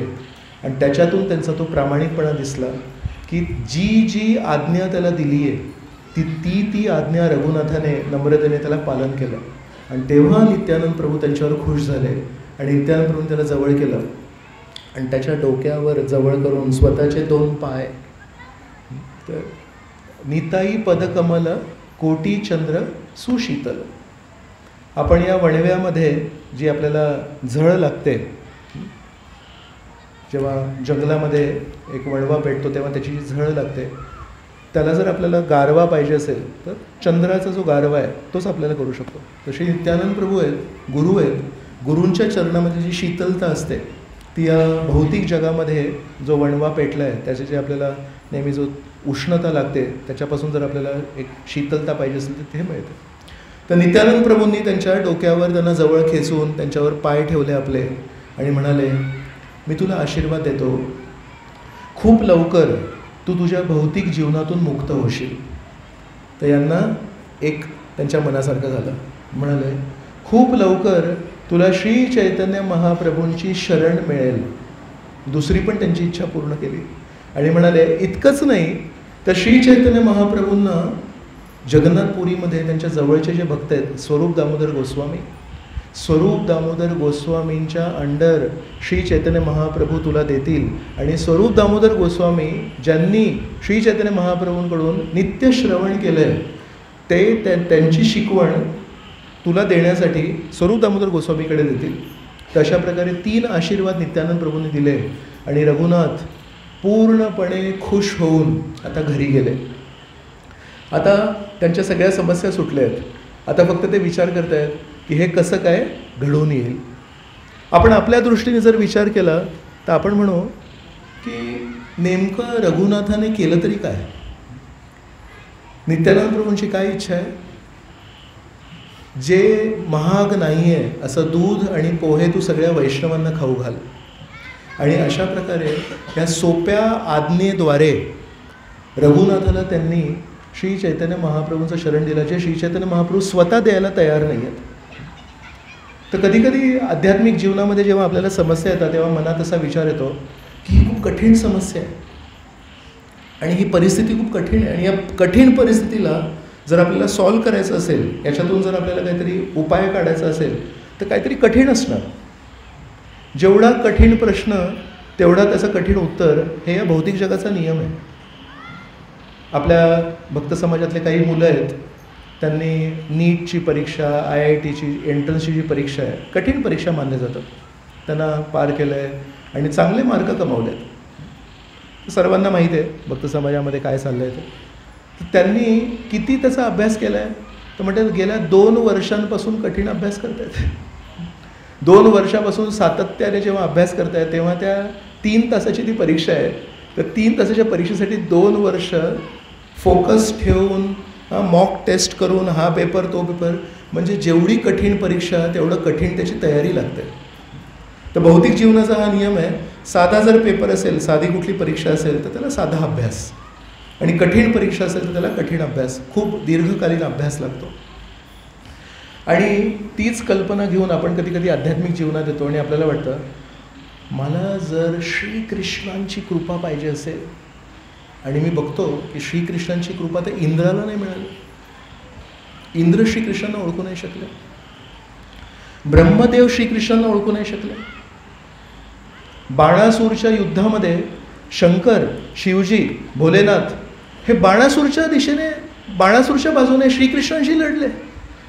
ज्यांचं नामस्मरण ते नेहमी करतायत, श्रीकृष्ण समोर उभे आहेत, श्रीकृष्णांशी युद्ध केलं शंकरजींनी आणि नंतर त्यांना पश्चाताप झाला. म्हणजे शंकरजी परिस्थितीला हताश होऊन श्रीकृष्णांच्या विरुद्ध गेले. ब्रह्मदेव इतके श्रीकृष्णांच्या नाभीतून त्यांचा जन्म झाला आहे, त्यांच्यापेक्षा जवळ विष्णूंना कोण आहे? ते ब्रह्मदेव श्रीकृष्णांना ओळखू नाही शकते. त्यांनी श्रीकृष्णांची परीक्षा घ्यायचा प्रयत्न केला. इंद्र सगळ्या देवतांचे राजा आहेत, ते श्रीकृष्णांना ओळखू नाही शकले. आपल्याला वाटतं या श्रीकृष्णांची कृपा प्राप्त करण्यासाठी मी कुठे पात्र आहे? मोठे मोठे देवी देवता इथे फसले, तर माझं काय होणार आहे? तर असं वाटतं IIT JEEची परीक्षा मी पास करीन, पण श्रीकृष्णांना प्रसन्न करण्याची परीक्षा कशी पास करीन? ती त्याच्यापेक्षा कठीण आहे. तर म्हणून या एका प्रसंगाद्वारे नित्यानंद प्रभू आहेत, आदी गुरु आहेत, आपल्याला सांगतायत की ॲक्च्युली श्रीकृष्णांना प्रसन्न करणं भौतिक दृष्टीने खूप कठीण आहे. ब्रह्मदेवांचं कुठे चुकलं? ब्रह्मदेवांनी त्यांची बुद्धी वापरली आणि म्हणाले ज्यांचं दर्शन पण मला कधी होत नाही ते आता त्यांच्या मित्रांसोबत बसून त्यांचं उष्ट कसं काय खाऊ शकतात? ही भौतिक दृष्टिकोन आहे. त्यांना हे नाही माहिती की हे साधारण लोक नाही आहेत, हे त्यांचे प्रेमी भक्त आहेत. त्या सगळ्या भक्तांनी, गोपकुमारांनी त्यांचं जीवन श्रीकृष्णांना समर्पित केलं आहे. म्हणून अघासुराच्या प्रसंगामध्ये आपण बघतो की तो एवढा मोठा सर्प आहे, त्याचा जो वरचा जो जबडा होता तो आकाशात होता आणि खालचा जबडा असा पूर्ण म्हणतात त्याची जीभ होती ती एका हायवेसारखी होती. एवढा मोठा असा तो प्राणी आहे आणि तो श्वास घेत होता, तर असा तो वायू आत बाहेर होता. तर त्यांना लक्षात आलं हे काय पुतळा नाही आहे, जिवंत आहे. पण एक तो प्रसंग जर तुम्ही अघासुराच्या त्या अध्यायामध्ये जर बघितला तर ते सगळे मुलं तिथे येतात आणि म्हणतात अरे इथे तर काहीच नव्हतं काल, हे इथे एवढं मोठं काय आलं? आणि असे ते दात जे होते ते नांगर असतो ना आपला शेती करण्याचा, त्या नांगराच्या आकाराचे असे त्या सर्पाचे दात होते असे अजगराचे. तर हे असं भयानक दिसतंय काहीतरी मोठं. म्हणतं काल तर नव्हतं, आज कुठून आलं? पण आलं ठीक आहे, पण हे जिवंत आहे, पुतळा नाही आहे. तेव्हा ते सगळे मित्र काय बोलतात माहिती आहे? अरे म्हणतात अरे असू दे, जिवंत असू दे, काय कृष्ण आहेत ना, मग काय टेन्शन आहे? कृष्णाचं नाव घेता घेता ते त्याच्यामध्ये शिरले, श्रीकृष्णांवर अवलंबून जीवन जगतात ते लोक. हे ज्याला माहिती नाही, ब्रह्मदेवांना माहिती नाही, तर ब्रह्मदेव म्हणतात की श्रीकृष्ण या मित्रांचं हे जीवात्मे आहेत. विष्णूंचा महाप्रसाद जीवात्मे खातात, विष्णू जीवात्म्यांचा महाप्रसाद कधी खात नाहीत. पण त्यांना रामचंद्रांची शबरीची कथा पण नाही माहिती. रामचंद्रांचा महाप्रसाद पूर्ण जग खातं, पण रामचंद्रांनी शबरीचा महाप्रसाद खाल्ला. तर तिथे तरी आपली बुद्धी चालायला पाहिजे ना, की रामचंद्रांसाठी हे भौतिक नियम लागू होत नाहीत. श्रीकृष्ण तर त्याच्या पुढचे आहेत. रामचंद्र तर मर्यादा पुरुषोत्तम आहे, श्रीकृष्ण तर प्रेम पुरुषोत्तम आहेत. तर जे मर्यादा पालन करणारे व्यक्ती आहेत, जे नियमानुसार चालणारे व्यक्ती आहेत, त्यांनी पण प्रेमाला प्राधान्य दिलं. आपली स्वभाव सोडून प्रेमाला प्राधान्य देऊन शबरीचं प्रेम त्यांनी बघून शबरीचं उष्टबोर खाल्लं त्यांनी. जर मर्यादा पुरुषोत्तम व्यक्ती प्रेमाला आहारी जाऊन ते उष्टबोर खाऊ शकतात, तर जे स्वभावाने प्रेमाने बनलेले आहेत, श्रीकृष्णांचं पूर्ण अस्तित्व प्रेमाने बनलेलं आहे. हे प्रेम पुरुषोत्तम व्यक्ती, जे व्यक्ती त्यांच्यावर प्रेम करतात त्यांना श्रीकृष्ण किती जवळून बघतात, आणि जे श्रीकृष्णांवर प्रेम करतात त्यांना श्रीकृष्ण किती जवळून त्यांची रक्षा करतील किंवा त्यांना प्रेम करतील. तर ही जी भौतिक बुद्धी आहे ही श्रीकृष्णांना समजण्यासाठी व्यर्थ ठरते. आणि म्हणून ब्रह्मदेवांची चूक काय झाली? ब्रह्मदेवांनी भौतिक दृष्टीने श्रीकृष्णांचा मोजमाप करायचा प्रयत्न केला आणि तिथे पूर्णपणे फसले. त्यामुळे आपण पण कधी कधी काय करतो, जरी हातामध्ये माळ असेल पण आपला दृष्टिकोन अजून तितकासा जर आध्यात्मिक झाला नसेल, मग आपण काय म्हणतो की या जगामध्ये सोपी परीक्षा सोपा अभ्यास, कठीण परीक्षा कठीण अभ्यास. जेव्हा आपल्या जीवनामध्ये जेव्हा कठीण प्रसंग येतात आणि आपल्या मनासारखं जेव्हा होत नाही तेव्हा खूप घालमेल होते मनात की असं का होतं आहे. तेव्हा नित्यानंद प्रभू आपल्याला सांगतायत हे जे तुमचं समीकरण आहे, कठीण परीक्षा कठीण अभ्यास, हे भौतिक परीक्षांसाठी बरोबर आहे, पण आपण आध्यात्मिक जीवन जगतोय. आध्यात्मिक जीवनामध्ये जरी परीक्षा कठीण असेल, उपाय किंवा त्याचा जो अभ्यास करायचा आहे तो नेहमी सोपाच असतो. आणि तो सोपा अभ्यास काय? तर नित्यानंद प्रभू म्हणत आहेत जर तुला श्री चैतन्य महाप्रभूंची चरण पाहिजे असतील तर तू वैष्णवांना प्रसन्न कर. आणि वैष्णवांना कसं प्रसन्न कर? त्यांच्यासाठी महल बांधून दे, त्यांना काहीतरी सोनं दे, त्यांना चांदी दे. म्हणतात दूध चिडा खाऊ घाल. पण तो दूध चिडा खाऊ घालण्यासाठी त्यांना स्वतःची बुद्धी बाजूला ठेवायला लागली. आणि नित्यानंद प्रभूंनी जे सांगितलं, नित्यानंद प्रभू म्हणतात हे खाऊ घाल. तर तुम्ही म्हणताय ना म्हणून ते खाऊ घालेल. जर कोणी श्रीमंत खूप व्यक्ती असतात, तो म्हणाला पण दूध चिडा, दही चिडा, मी याच्यापेक्षा महागडे पदार्थ खाऊ घालू शकतो. प्रश्न तो नाही की तुम्ही काय करू शकता, प्रश्न आहे की नित्यानंद प्रभू काय म्हणतात. प्रश्न हा नाही की आपण काय करू शकतो, प्रश्न हा आहे की गुरूंची आपल्याकडून काय अपेक्षा आहे. अनेक वेळा आपण जरी गुरु आज्ञा पालन करण्याचा विचार करतो पण ॲक्च्युली तेवढी चिकाटी नसते की नाही गुरु आज्ञा आहे ना, गुरु म्हणतायत ना, त्याला भौतिक कारण नाही आहे. त्याला आपल्या बुद्धीमध्ये ते बसतं आहे की नाही बसत आहे हे कारण नाही आहे. कारण जेव्हा आपण कोणाला शरण जातो आहे, शरण जाणं म्हणजे काय? एखाद्या व्यक्तीची शरण जाणं म्हणजे जर तिथे त्या खाली त्यांच्या चरणांखाली जाऊन पण जर आपण आपली बुद्धी वापरली तर मग त्याला शरण घेणं कसं आहे? म्हणून नित्यानंद प्रभू एका गुरूंच्या तत्त्वाचं जेव्हा प्रतिनिधित्व करतात तेव्हा म्हणताय, तू सर्व वैष्णवांना खुश कर. आणि वैष्णवांना खुश करण्यासाठी साधेपणा लागतो. वैष्णवांना प्रसन्न करण्यासाठी जर आपल्या मनामध्ये कुटीलपणा असेल तर कधी आपण वैष्णवांना प्रसन्न नाही करू शकतो. श्री चैतन्य महाप्रभूंना प्रसन्न करण्यासाठी नित्यानंद प्रभूंची कृपा लागते. नित्यानंद प्रभूंना प्रसन्न करण्यासाठी वैष्णवांची कृपा लागते. यांनी जेव्हा वैष्णवांना तो साधा दूध चिडा आणि दही चिडा खाऊ घातला, नित्यानंद प्रभूंनी त्यांना आधीच आशीर्वाद दिले, तुम्हाला महाप्रभूंचं पण शरण मिळेल आणि स्वरूप दामोदर गोस्वामींची पण शरण मिळेल. तर जो आशीर्वाद श्री चैतन्य महाप्रभू नाही देऊ शकले रघुनाथाला, तो आशीर्वाद नित्यानंद प्रभूंनी दिला. पण नित्यानंद प्रभूंनी आशीर्वाद देण्यापूर्वी त्यांची परीक्षा घेतली की तुला फक्त परमेश्वर पाहिजेत? नाही, मला गुरु पण पाहिजेत. ठीक आहे, मग तुला फक्त परमेश्वर आणि फक्त गुरु पाहिजेत? मग तेव्हा थोडी आपली बुद्धी चालते आणि लक्षात येतं, श्रीकृष्ण कधी एकटे नसतात, राधाराणी कधी एकटी नसते, नेहमी त्यांच्या सखी त्यांच्यासोबत असतात, श्रीकृष्णांसोबत त्यांचे मित्र असतात. म्हणजे आध्यात्मिक जगत हे गर्दीचं ठिकाण आहे. कधी आपल्याला वाटेल की अहो या मंदिरामध्ये तर गर्दी थोडं वाढत चालली आहे, तर आपण ज्या ठिकाणी जायचं आपल्याला अट्टहास आहे, मनामध्ये एक खूप इच्छा आहे, ते गर्दीचं ठिकाण आहे. तिथे अनंत कोटी वैष्णव वृंद की जय हे आपण जेव्हा मंगलाचरण बोलतो, जयध्वनी करतो, ते जय श्रील प्रभुपाद की जय, भक्ती सिद्धांत सरस्वती ठाकूर प्रभुपाद की जय, हरिदास ठाकूर की जय, गंगा मैया की जय, जमुना मैया, ते सगळे आपण जय जय जय करतो. आणि शेवटचं वाक्य आहे अनंत कोटी वैष्णव वृंद की जय. म्हणून इथे जरी वैष्णव हातावर मोजणारे असले पण आध्यात्मिक जगतामध्ये प्रचंड गर्दी आहे. आणि कृष्ण एकच आहेत, पण त्या कृष्णांना प्रसन्न करणारे असंख्य भक्त आहेत. कोणी गाऊन प्रसन्न करतायत, कोणी नाचून प्रसन्न करतायत, कोणी स्वयंपाकाने प्रसन्न करतायत, कोणी त्यांना फक्त चावर सेवा करतायत, त्यांना पंखाने हवा घालतायत, कोणी त्यांच्यासमोर विडा असतो ना, पानाचा विडा, तो विडा बनवतात आणि श्रीकृष्णांच्या समोर उभे असतात. तर निरनिराळ्या सेवा करतायत भक्त. जर आपण त्या भक्तांना नीट ओळखू नाही शकलो आणि आपण म्हणाला याच्यात काय मोठी सेवा आहे, फक्त असं पंखा घालतायत, मी तर खूप मोठा काहीतरी विशेष सेवा करू शकतो, आपण फसू तिथे. कारण कुठली सेवा मोठी आणि कुठली सेवा छोटी हे आपण कसं ठरवणार? आणि जेव्हा आपण हे म्हणतोय ते आपल्या दृष्टीने भौतिक दृष्टीने म्हणतो, कारण या जगामध्ये मोठं छोटं आहे, परमेश्वराच्या दृष्टीने काय मोठं आणि काय छोटं आहे. म्हणून या एका छोट्याशा लहानशा साध्याशा घटनेद्वारे ॲक्च्युली नित्यानंद प्रभूंनी आपल्याला खूप मोठी खोल शिकवण दिली आहे. आपल्याला म्हणताय गुरूंना जर प्रसन्न करायचं असेल तर वैष्णवांना प्रसन्न करायला लागेल, आणि वैष्णवांना प्रसन्न करण्यासाठी साधे भोळेपणा पाहिजे. आणि जेव्हा अशा प्रकारे आपण गुरूंना प्रसन्न करू तेव्हा गुरूंच्या आशीर्वादाने आपल्याला परमेश्वराचा आशीर्वाद मिळेल. तर श्री चैतन्य महाप्रभू आणि नित्यानंद प्रभू आहेत, यांनी ती गोष्ट आपल्याला दिली आहे जी ब्रह्मदेवांना मिळाली नाही, ती गोष्ट आपल्याला दिली आहे जी इंद्राला मिळाली नाही, वरुणाला मिळाली नाही, शंकरजींना मिळाली नाही.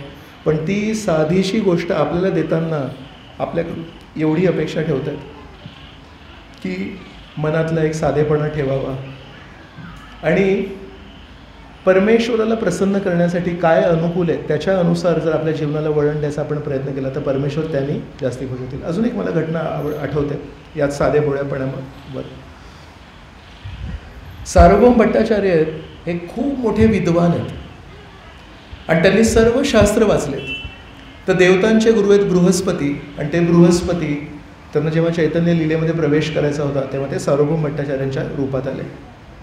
तर यांच्याकडे अमाप बुद्धी, आणि बुद्धिमान लोकांचा एक विकनेस असतो, त्यांचा एक संघर्ष आहे. काय? कारण त्यांना सगळं काही कळतं. त्यांना असा एक लेख दिला तर त्या लेखाचं सारांश काय 2 मिनटं असं नुसतं वाचून ते लगेच सांगू शकतात. आणि प्रत्येक गोष्टीमध्ये त्यांनी विजय मिळवलेला असतो. म्हणजे परीक्षा मी स्वतः अभ्यास केला आहे, मला काही क्लासेस वगैरेची गरज नाही. तर त्याच्यामुळे अशा प्रकारे प्रत्येक क्षेत्रामध्ये नामांकित, प्रत्येक क्षेत्रामध्ये नाव गाजवलेले जे व्यक्ती असतात ते जेव्हा भक्ती मार्गात येतात तेव्हा त्यांना खूप मोठा संघर्ष होतो. कारण भक्ती ही स्वतःहून समजून घेणारी गोष्ट नाही आहे. भक्ती ही स्वतः काहीतरी त्याच्यावर विजय मिळवायची गोष्ट नाही आहे. भक्ती आहे शरणागतीचा मार्ग आहे. भक्ती मार्ग आहे की परमेश्वराला काय पसंत पडेल त्या अनुसार करणं आणि स्वतः आपण जे जीवन जगतो त्याच्यामध्ये काय आहे, मला काय आवडतं. तर खोल एक फरक आहे. आणि परमेश्वराला काय आवडतं हे जर जाणून घ्यायचं असेल तर आपण स्वतःच्या बुद्धीच्या आधारावर ते समजू शकतो का. कोणाला काय आवडतं हे आपण कसं जाणूया. आपल्या घरात आपला भाऊ आहे, आपली बहीण आहे, त्याला पण काय आवडतं कधी कधी आपल्याला वाटतं की माहिती असतं, पण नंतर एक दिवशी कळतं की हे नाही आवडत माझ्या भावाला. विचार करा परमेश्वराला काय आवडतं. तर कसं कळणार आपल्याला. परमेश्वराच्या जवळ जे लोक आहेत त्यांना जेव्हापर्यंत आपण विचारणार नाही की परमेश्वराला असं आवडतं का, तेव्हापर्यंत ते कळत नाही. म्हणून आपल्या आचार्यांनी विश्वनाथ चक्रवर्ती ठाकूर, प्रभुपाद, भक्तिसिद्धांत सरस्वती ठाकूर यांनी भागवतावर त्यांचे जे टीका आहेत ते कशासाठी महत्त्वाचे आहेत, कारण ते परमेश्वरावर मनन करत असतात. मग ते सांगतात की ही गोष्ट आहे, ही परमेश्वराला बघा, इथून आपल्याला ही शिकवण मिळते की हे परमेश्वराला प्रिय आहे. म्हणून बुद्धिमान व्यक्ती कधीकधी भक्ती मार्गावर एक संघर्ष अनुभवतो, कारण त्याला प्रत्येक गोष्ट स्वबळावर स्वतःच्या बुद्धीच्या आधारावर डिकोड करायची त्याला सवय असते. त्याच ठिकाणी एक जो माणूस आहे ज्याला थोडी अल्पबुद्धी आहे आणि तो नेहमी सगळ्यांना अरे कसं करायचं मला काही कळत नाही सांग जरा मला, तो लहानपणापासून नम्र असतो. तो भक्ती मार्गामध्ये जे होतो तेव्हा म्हणतो अरे हा गीतेचा श्लोक मला कळत नाही, प्रभूजी सांगणार का थोडासा गीतेचा श्लोक. तर त्याला यथार्थ गीता कळते, जशी आहे तशी त्याला कळते, कारण प्रभुपादांनी जे तात्पर्य दिले ते तो स्वीकारतो. त्याला त्या श्लोकाला त्याच्या शब्दांना तो पिळत नाही, याचा हा अर्थ निघू शकतो. तर ॲक्च्युली भक्ती मार्गावर तिची साधी भोळी जी बुद्धी आहे की श्रीकृष्णांनी काय म्हटलं आहे, आपल्या पूर्व आचार्यांनी काय म्हटलं आहे, हे खूप महत्त्वाचं आहे. तर हे सार्वभौम भट्टाचार्य जे होते हे बृहस्पती असल्या कारणाने खूप हुशार आणि तार्किक होते. त्यांच्यासमोर जेव्हा पण काही तत्त्व मांडलं तर त्याला नेहमी तार्किक दृष्टीने बघायचे. श्री चैतन्य महाप्रभूंना जेव्हा भेटले पहिल्यांदा, महाप्रभू हे पुरीच्या काठावर, त्यांना दुरून जगन्नाथपुरीचं मंदिर दिसलं आणि त्या मंदिरावर चक्र दिसलं, सुदर्शन चक्र. श्री चैतन्य महाप्रभू इतके प्रेमाविष्ट आहेत, जगन्नाथपुरीच्या काठावर बेशुद्ध पडले. कसे, त्या मंदिराच्या वर जे सुदर्शन चक्र आहे त्याचं दर्शन होऊन. मग 2 मिनिटांनी परत उठले, 3 पाऊल घेतले, परत बेशुद्ध पडले. कशामुळे, मी जगन्नाथपुरीला पोचलो, मी निघालोय बंगालहून आणि जगन्नाथपुरीला पोचलो, या भावनेने प्रेमाविष्ट होऊन ते बेशुद्ध पडतात. 3 पाऊल घेतात परत. अशा प्रकारे 6 ते 7 तास श्री चैतन्य महाप्रभूंना, तुमच्यातून जे जगन्नाथपुरीला गेले तर पुरीच्या घाटावर एक 18 नाला म्हणून एक जागा आहे, त्या 18 नाल्यावरून चालत जर तुम्ही गेला तर अर्धा तास लागतो जगन्नाथपुरी मंदिर. श्री चैतन्य महाप्रभूंना 6 ते 7 तास लागले, 3 पाऊल घेऊन बेशुद्ध पडायचे, परत जायचे. अशा परिस्थितीमध्ये महाप्रभू जगन्नाथजींच्या दर्शनाला गेले आणि पहिल्यांदा आयुष्यामध्ये जेव्हा जगन्नाथजींचं जगन्नाथपुरीमध्ये दर्शन करतायत तेव्हा तिथे पूर्णपणे बेशुद्ध पडले आणि हा कृष्ण म्हणून त्यांना म्हणजे आनंद किती झाला. आणि हे दृश्य जगन्नाथपुरीच्या मंदिराच्या सैनिकांनी बघितलं, त्या शिपायांनी बघितलं आणि त्यांना वाटलं हा मंदिरामध्ये कोणतरी व्यक्ती आला आणि नाटक करतोय, कारण हे जगन्नाथपुरी मंदिरामध्ये चालू असतं. त्यांनी काठी घेतली आणि महाप्रभूंच्या दिव्य शरीरावर मारायला तिथे धावले की इथे ड्रामा नाही करायचा म्हणून. तितक्यात सार्वभौम भट्टाचार्य तिथे उभे होते. सार्वभौम भट्टाचार्य लक्षात आलं हा संन्यासी आहे, दुसरा कोणी व्यक्ती असेल तर ठीक आहे, संन्यासाने जरी चूक केली असेल तरी मारू नाही शकत आपण. म्हणाले 1 मिनिट याला मारू नका, मी बघतो काय आहे. तर त्यांनी असं इथे बोट ठेवलं तर श्वास नव्हता. म्हणाले अशा प्रकारे प्राण सोडणं मंदिरामध्ये परमेश्वराच्या मूर्तीसमोर किती मोठी सौभाग्याची गोष्ट आहे. सोपं नाही मंदिरामध्ये प्राण सोडणं. तर म्हणाले कोणतरी विशेष व्यक्ती आहे, पण थोडं मला एक निश्चित करायला लागेल की खरोखर प्राण सोडले आहेत की नाही. तर मी तुम्हाला म्हटलं ना खूप विद्वान आहेत आणि त्यांनी सर्व शास्त्र वाचले. तर सर्व शास्त्रांमध्ये एक असं सांगितलं, एक दुर्मिळ एक अवस्था सांगितली आहे, त्याला म्हणतात महाभाव. महाभाव अवस्था म्हणजे परमेश्वराप्रती जेव्हा आकर्षण निर्माण होतं ते जेव्हा पराकाष्ठेला पोचतं त्याला म्हणतात प्रेम. प्रेमामध्ये जेव्हा एका व्यक्ती खूप खोल जातो त्याला म्हणतात भाव. आणि त्या भावाची जेव्हा पराकाष्ठा होते त्याला म्हणतात महाभाव. तर त्याचं वर्णन आहे शास्त्रांमध्ये की कधी कधी असे खूप दुर्मिळ असे व्यक्ती असतात जे श्रीकृष्णांशी प्रेम करतात, परमेश्वरावर प्रेम करतात आणि त्यांच्या त्या शरीरामध्ये सात्विक विकार निर्माण होतात. तर हे सगळं सार्वभौमांनी वाचलेलं आहे, पण त्याला अनुभव नाही आहे, त्याला विश्वास नाही आहे की हे सगळं खरं खरं होतं म्हणून. पण सार्वभौमाने हे वाचलं आहे तर त्याला वाटलं की एकदा आपण आपल्या ज्ञानाचा वापर करायला पाहिजे. तर त्यांनी काय केलं, कापसाचा एक धागा घेतला. तो धागा किती हलका असतो, त्या धाग्याला महाप्रभूंच्या नागपुड्यांसमोर ठेवला आणि तो एक छोटा जो धागा होता कापसाचा तो थोडा हलला. त्याच्यावरून सार्वभौम भट्टाचार्य लक्षात आलं, मी ते श्लोक फक्त वाचले होते, आज माझं सौभाग्य की अशा एका व्यक्तीचे दर्शन मला झाले जो त्या महाभाव अवस्थेला त्यांनी गाठलं आहे, तो त्या सात्विक विकाराला गाठलं आहे की याचं शरीर स्पर्श केला तर थंड आहे, जणू काही याचे प्राण गेलेत. पण हे प्राण नाही गेले, हे जगन्नाथजींच्या त्या विग्रहाला बघून याला श्रीकृष्ण दिसत आहेत आणि श्रीकृष्णांचं दर्शन होऊन आनंद विभोर होऊन हा व्यक्ती आध्यात्मिक अवस्थेमध्ये बेशुद्ध पडला आहे. सार्वभौम भट्टाचार्यांना त्या दिवशी त्यांच्या जीवनाचं धन्य वाटलं.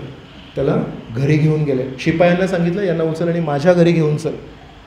कोण आहे काय आहे माहिती नाही, पण म्हणाले हा दुर्मिळ व्यक्ती आहे, माझ्या घरी घेऊन जायला पाहिजे. त्यांना पाणी वगैरे जे काही आहे संगोपन केलं. काही वेळाने हे श्री चैतन्य महाप्रभू जे बेशुद्ध झाले होते त्यांना जाग आली. म्हणतात मी कुठे आलो आहे. म्हणतात काळजी करू नका, तुम्ही तिथे जगन्नाथजींसमोर बेशुद्ध पडले आणि तुम्हाला मी इथे आणलं आहे, तुम्ही सुरक्षित आहात. 1-2 दिवसांनी त्यांनी बघितलं की हा 24 वर्षांचा संन्यासी आहे, तरुण आहे हा आणि दिसायला खूप सुंदर आहेत. तर ह्यांनी परत एकदा आपला भौतिक बुद्धीचा वापर केला आणि म्हणतात तुमचं नाव काय हो. तर म्हणाले श्रीकृष्ण चैतन्य. अच्छा, मग तुमचे संन्यासगुरू कोण. म्हणजे माझे संन्यासगुरू आहे श्री केशव भारती महाराज. म्हणजे अच्छा, मग तुम्ही भारती संप्रदायामध्ये संन्यास घेतला आहे.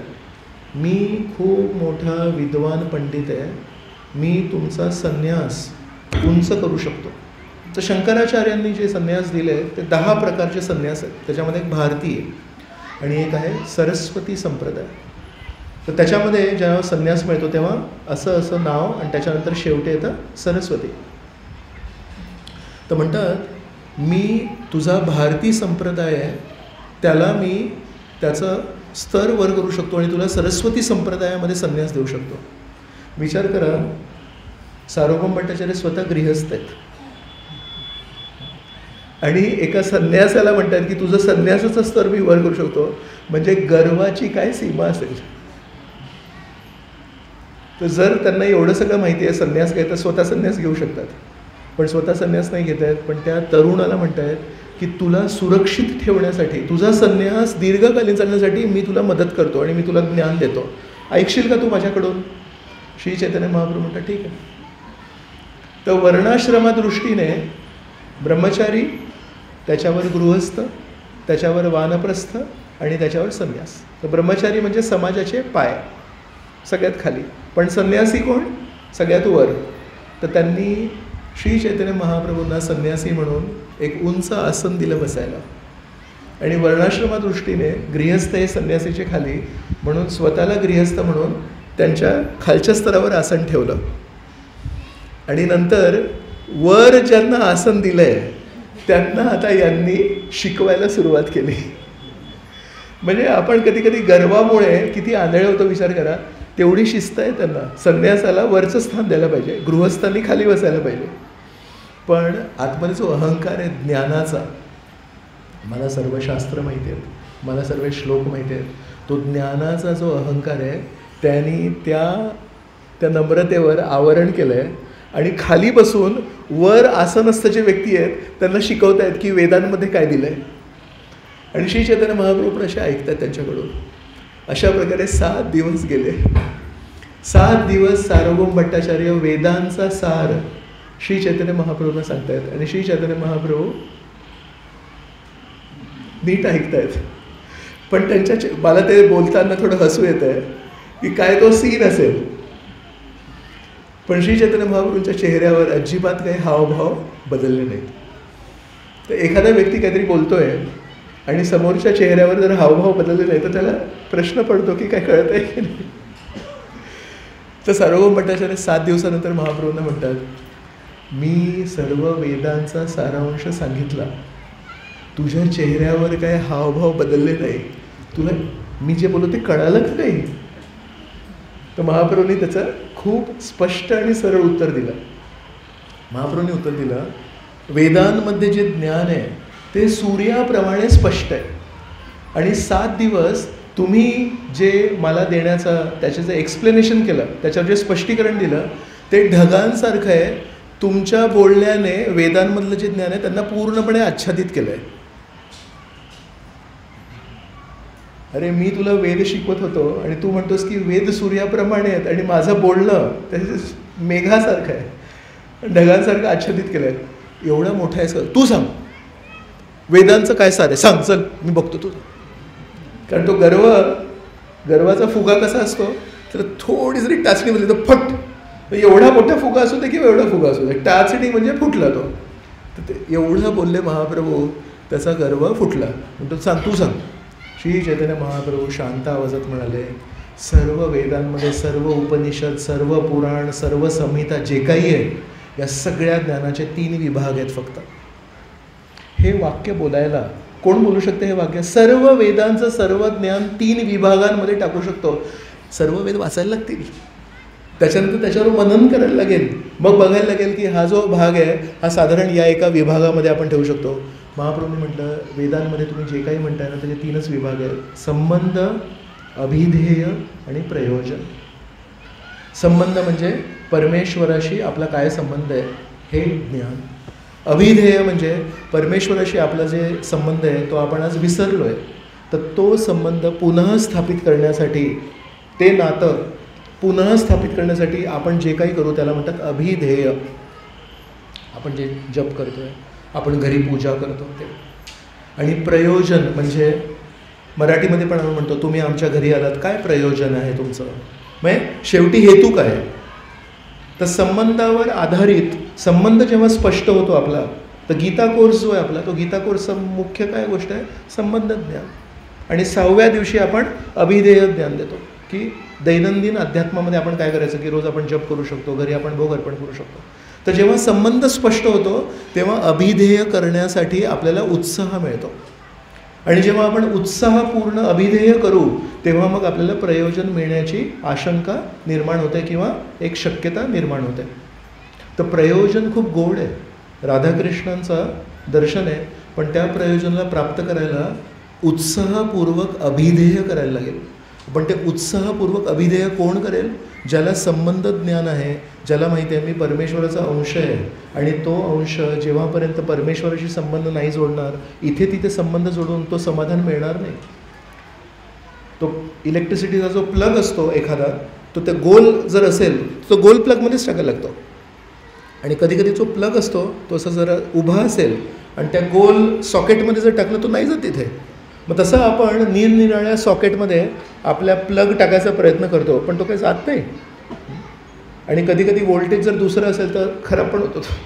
तर म्हणून योग्य व्होल्टेजमध्ये योग्य सॉकेटमध्ये जेव्हा टाकतो तेव्हा छान त्या रेडिओमधून आवाज येतो. तसा हा जो आत्मा आहे हा ठिकठिकाणी संबंध जोडण्याचा प्रयत्न करतो आहे, पण चुकीच्या ठिकाणी कधी कधी संबंध जोडायचा प्रयत्न केला तर मग वाईट अनुभव पण येतात. कधी कधी तो संबंध जुळतच नाही, आपण प्रयत्न, अरे संबंध का नाही जुळत आहे, संबंध का नाही, आपण का नाही जुळत आहे? कारण ज्यांच्याशी संबंध जोडायला पाहिजे त्यांच्याशी संबंध न जोडता आपण चुकीच्या व्यक्तींशी संबंध जोडायचा प्रयत्न करतो. तर हे जेव्हा वाक्य श्री चैतन्य महाप्रभू म्हणाले, सर्व वेदांचा सार आहे संबंध ज्ञान, अभिधेय ज्ञान आणि प्रयोजन ज्ञान, हे ऐकून अशा प्रकारचं सर्व वेदांचा सारांश सार्वभौम भट्टाचार्याला पण माहिती नव्हता. तो म्हणाला, अरे तुम्ही तर खूप विद्वान निघाले, अजून सांगा मला. मग श्री चैतन्य महाप्रभूंनी त्याला अजून खोल एक एक गोष्ट सांगितली आणि सार्वभौम भट्टांचे डोळे असे ओपन व्हायला लागले. म्हणाले, तुझं वय 24 आहे, तुला हे सगळं कसं काय माहिती? आणि मग श्री चैतन्य महाप्रभूंनी शेवटचं तत्त्व सांगितलं की सर्व वेदांचा सार आहे वेदांत. आणि वेदांताचा सार आहे की परमेश्वराप्रती आकर्षण निर्माण होणे आणि त्या आकर्षणास्तव आपण त्या परमेश्वराची बिना काही स्वार्थ सेवा करणे. व्यवसाय जेव्हा आपण करतो, मी तुला हे देणार, तू मला काय देणार, परमेश्वराशी व्यवसाय न करता परमेश्वराला प्रसन्न करण्यासाठी आपण जेव्हा त्याची सेवा करतो त्याला म्हणतात भक्ती. तर हे जेव्हा श्री चैतन्य महाप्रभूंनी सांगितलं, सार्वभौम भट्टाचार्याला इतकी स्पष्टता आजपर्यंत कधी कोणी दिली नव्हती. खूप विद्वान आहेत, पण विद्वत्ता फक्त श्लोक कंठस्थ करून नाही होत. विद्वत्ता फक्त इकडे काय आणि तिकडे काय ते करू नये, त्याच्यामध्ये कनेक्शन काय आहे, त्याच्यातून शिकवण काय आहे, हे जेव्हा तेव्हा विद्वत्ता येते. तर त्या दिवशी त्यांना पहिल्यांदा श्री चैतन्य महाप्रभूंकडून विद्वत्ता मिळाली आणि त्यांना लक्षात आलं यांना भरपूर काय माहिती आहे. मग त्या दिवशी त्यांचं हृदय परिवर्तन झालं.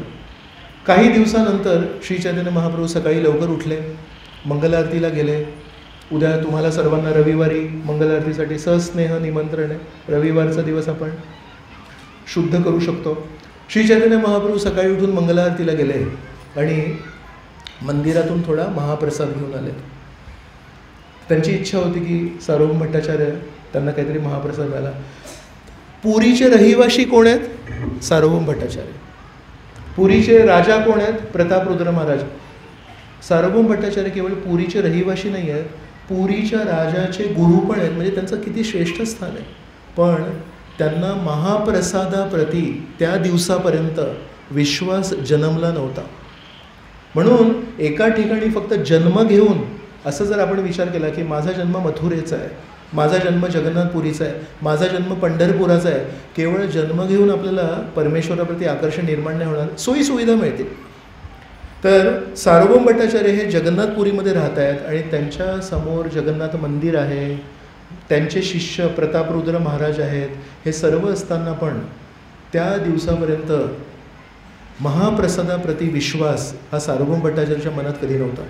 तर त्या विशिष्ट दिवशी श्री चैतन्य महाप्रभूंकडून ज्ञान मिळाल्यानंतर, श्री चैतन्य महाप्रभूंकडून वेदांत याचा शेवटचा टप्पा काय आहे हे समजल्यानंतर श्री चैतन्य महाप्रभू सकाळी सकाळी मंगल आरती करून आल्यानंतर महाप्रसाद घेऊन आले आणि सार्वभौम भट्टाचार्यांच्या दरवाजा ठोठावला त्यांनी. सार्वभौम भट्टाचार्य काहीच वेळापूर्वी झोपेतून उठले होते. त्यांनी दात पण नव्हते घासले, तोंड स्वच्छ नव्हतं केलं, आंघोळ तर केलीच नव्हती, गायत्री तर केलीच नव्हती. अशा अवस्थेमध्ये सार्वभौम भट्टाचार्यांच्या डोळ्यासमोर श्री चैतन्य महाप्रभू, श्री चैतन्य महाप्रभूंच्या हातात महाप्रसाद आहे.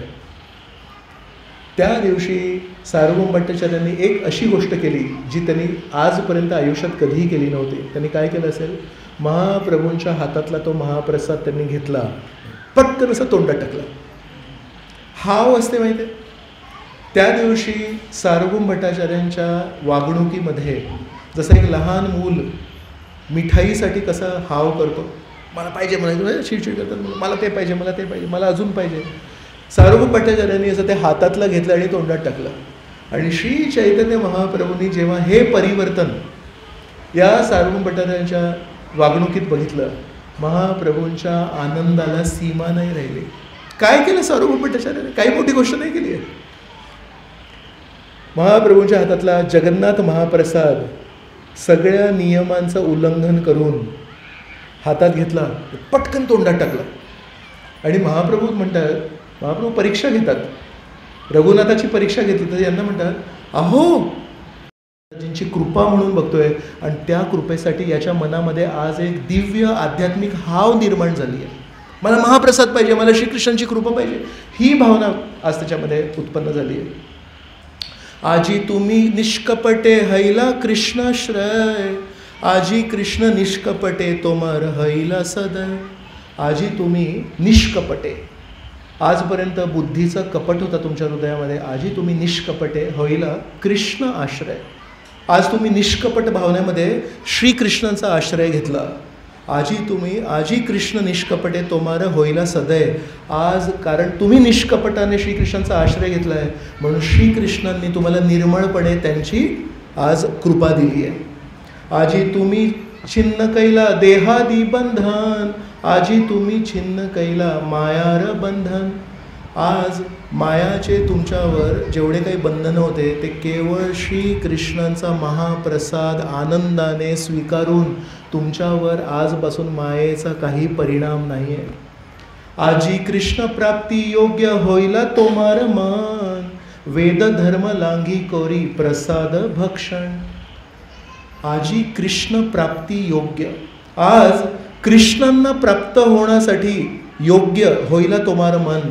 आज तुमचं मन श्रीकृष्णांना प्राप्त करण्यासाठी तयार झालं का? वेद धर्म लांघी कोरी प्रसाद भक्षण. आज तुम्ही सगळ्या विधी विधानांना बाजूला ठेवलं आणि तुमच्या मनामध्ये इतकं उत्सुकता निर्माण झाली, श्रीकृष्णांचा प्रसाद पाहिजे, श्रीकृष्णांची कृपा पाहिजे. श्रीकृष्णांची कृपा जेव्हापर्यंत मिळत नाही तेव्हापर्यंत काय करणार आहे?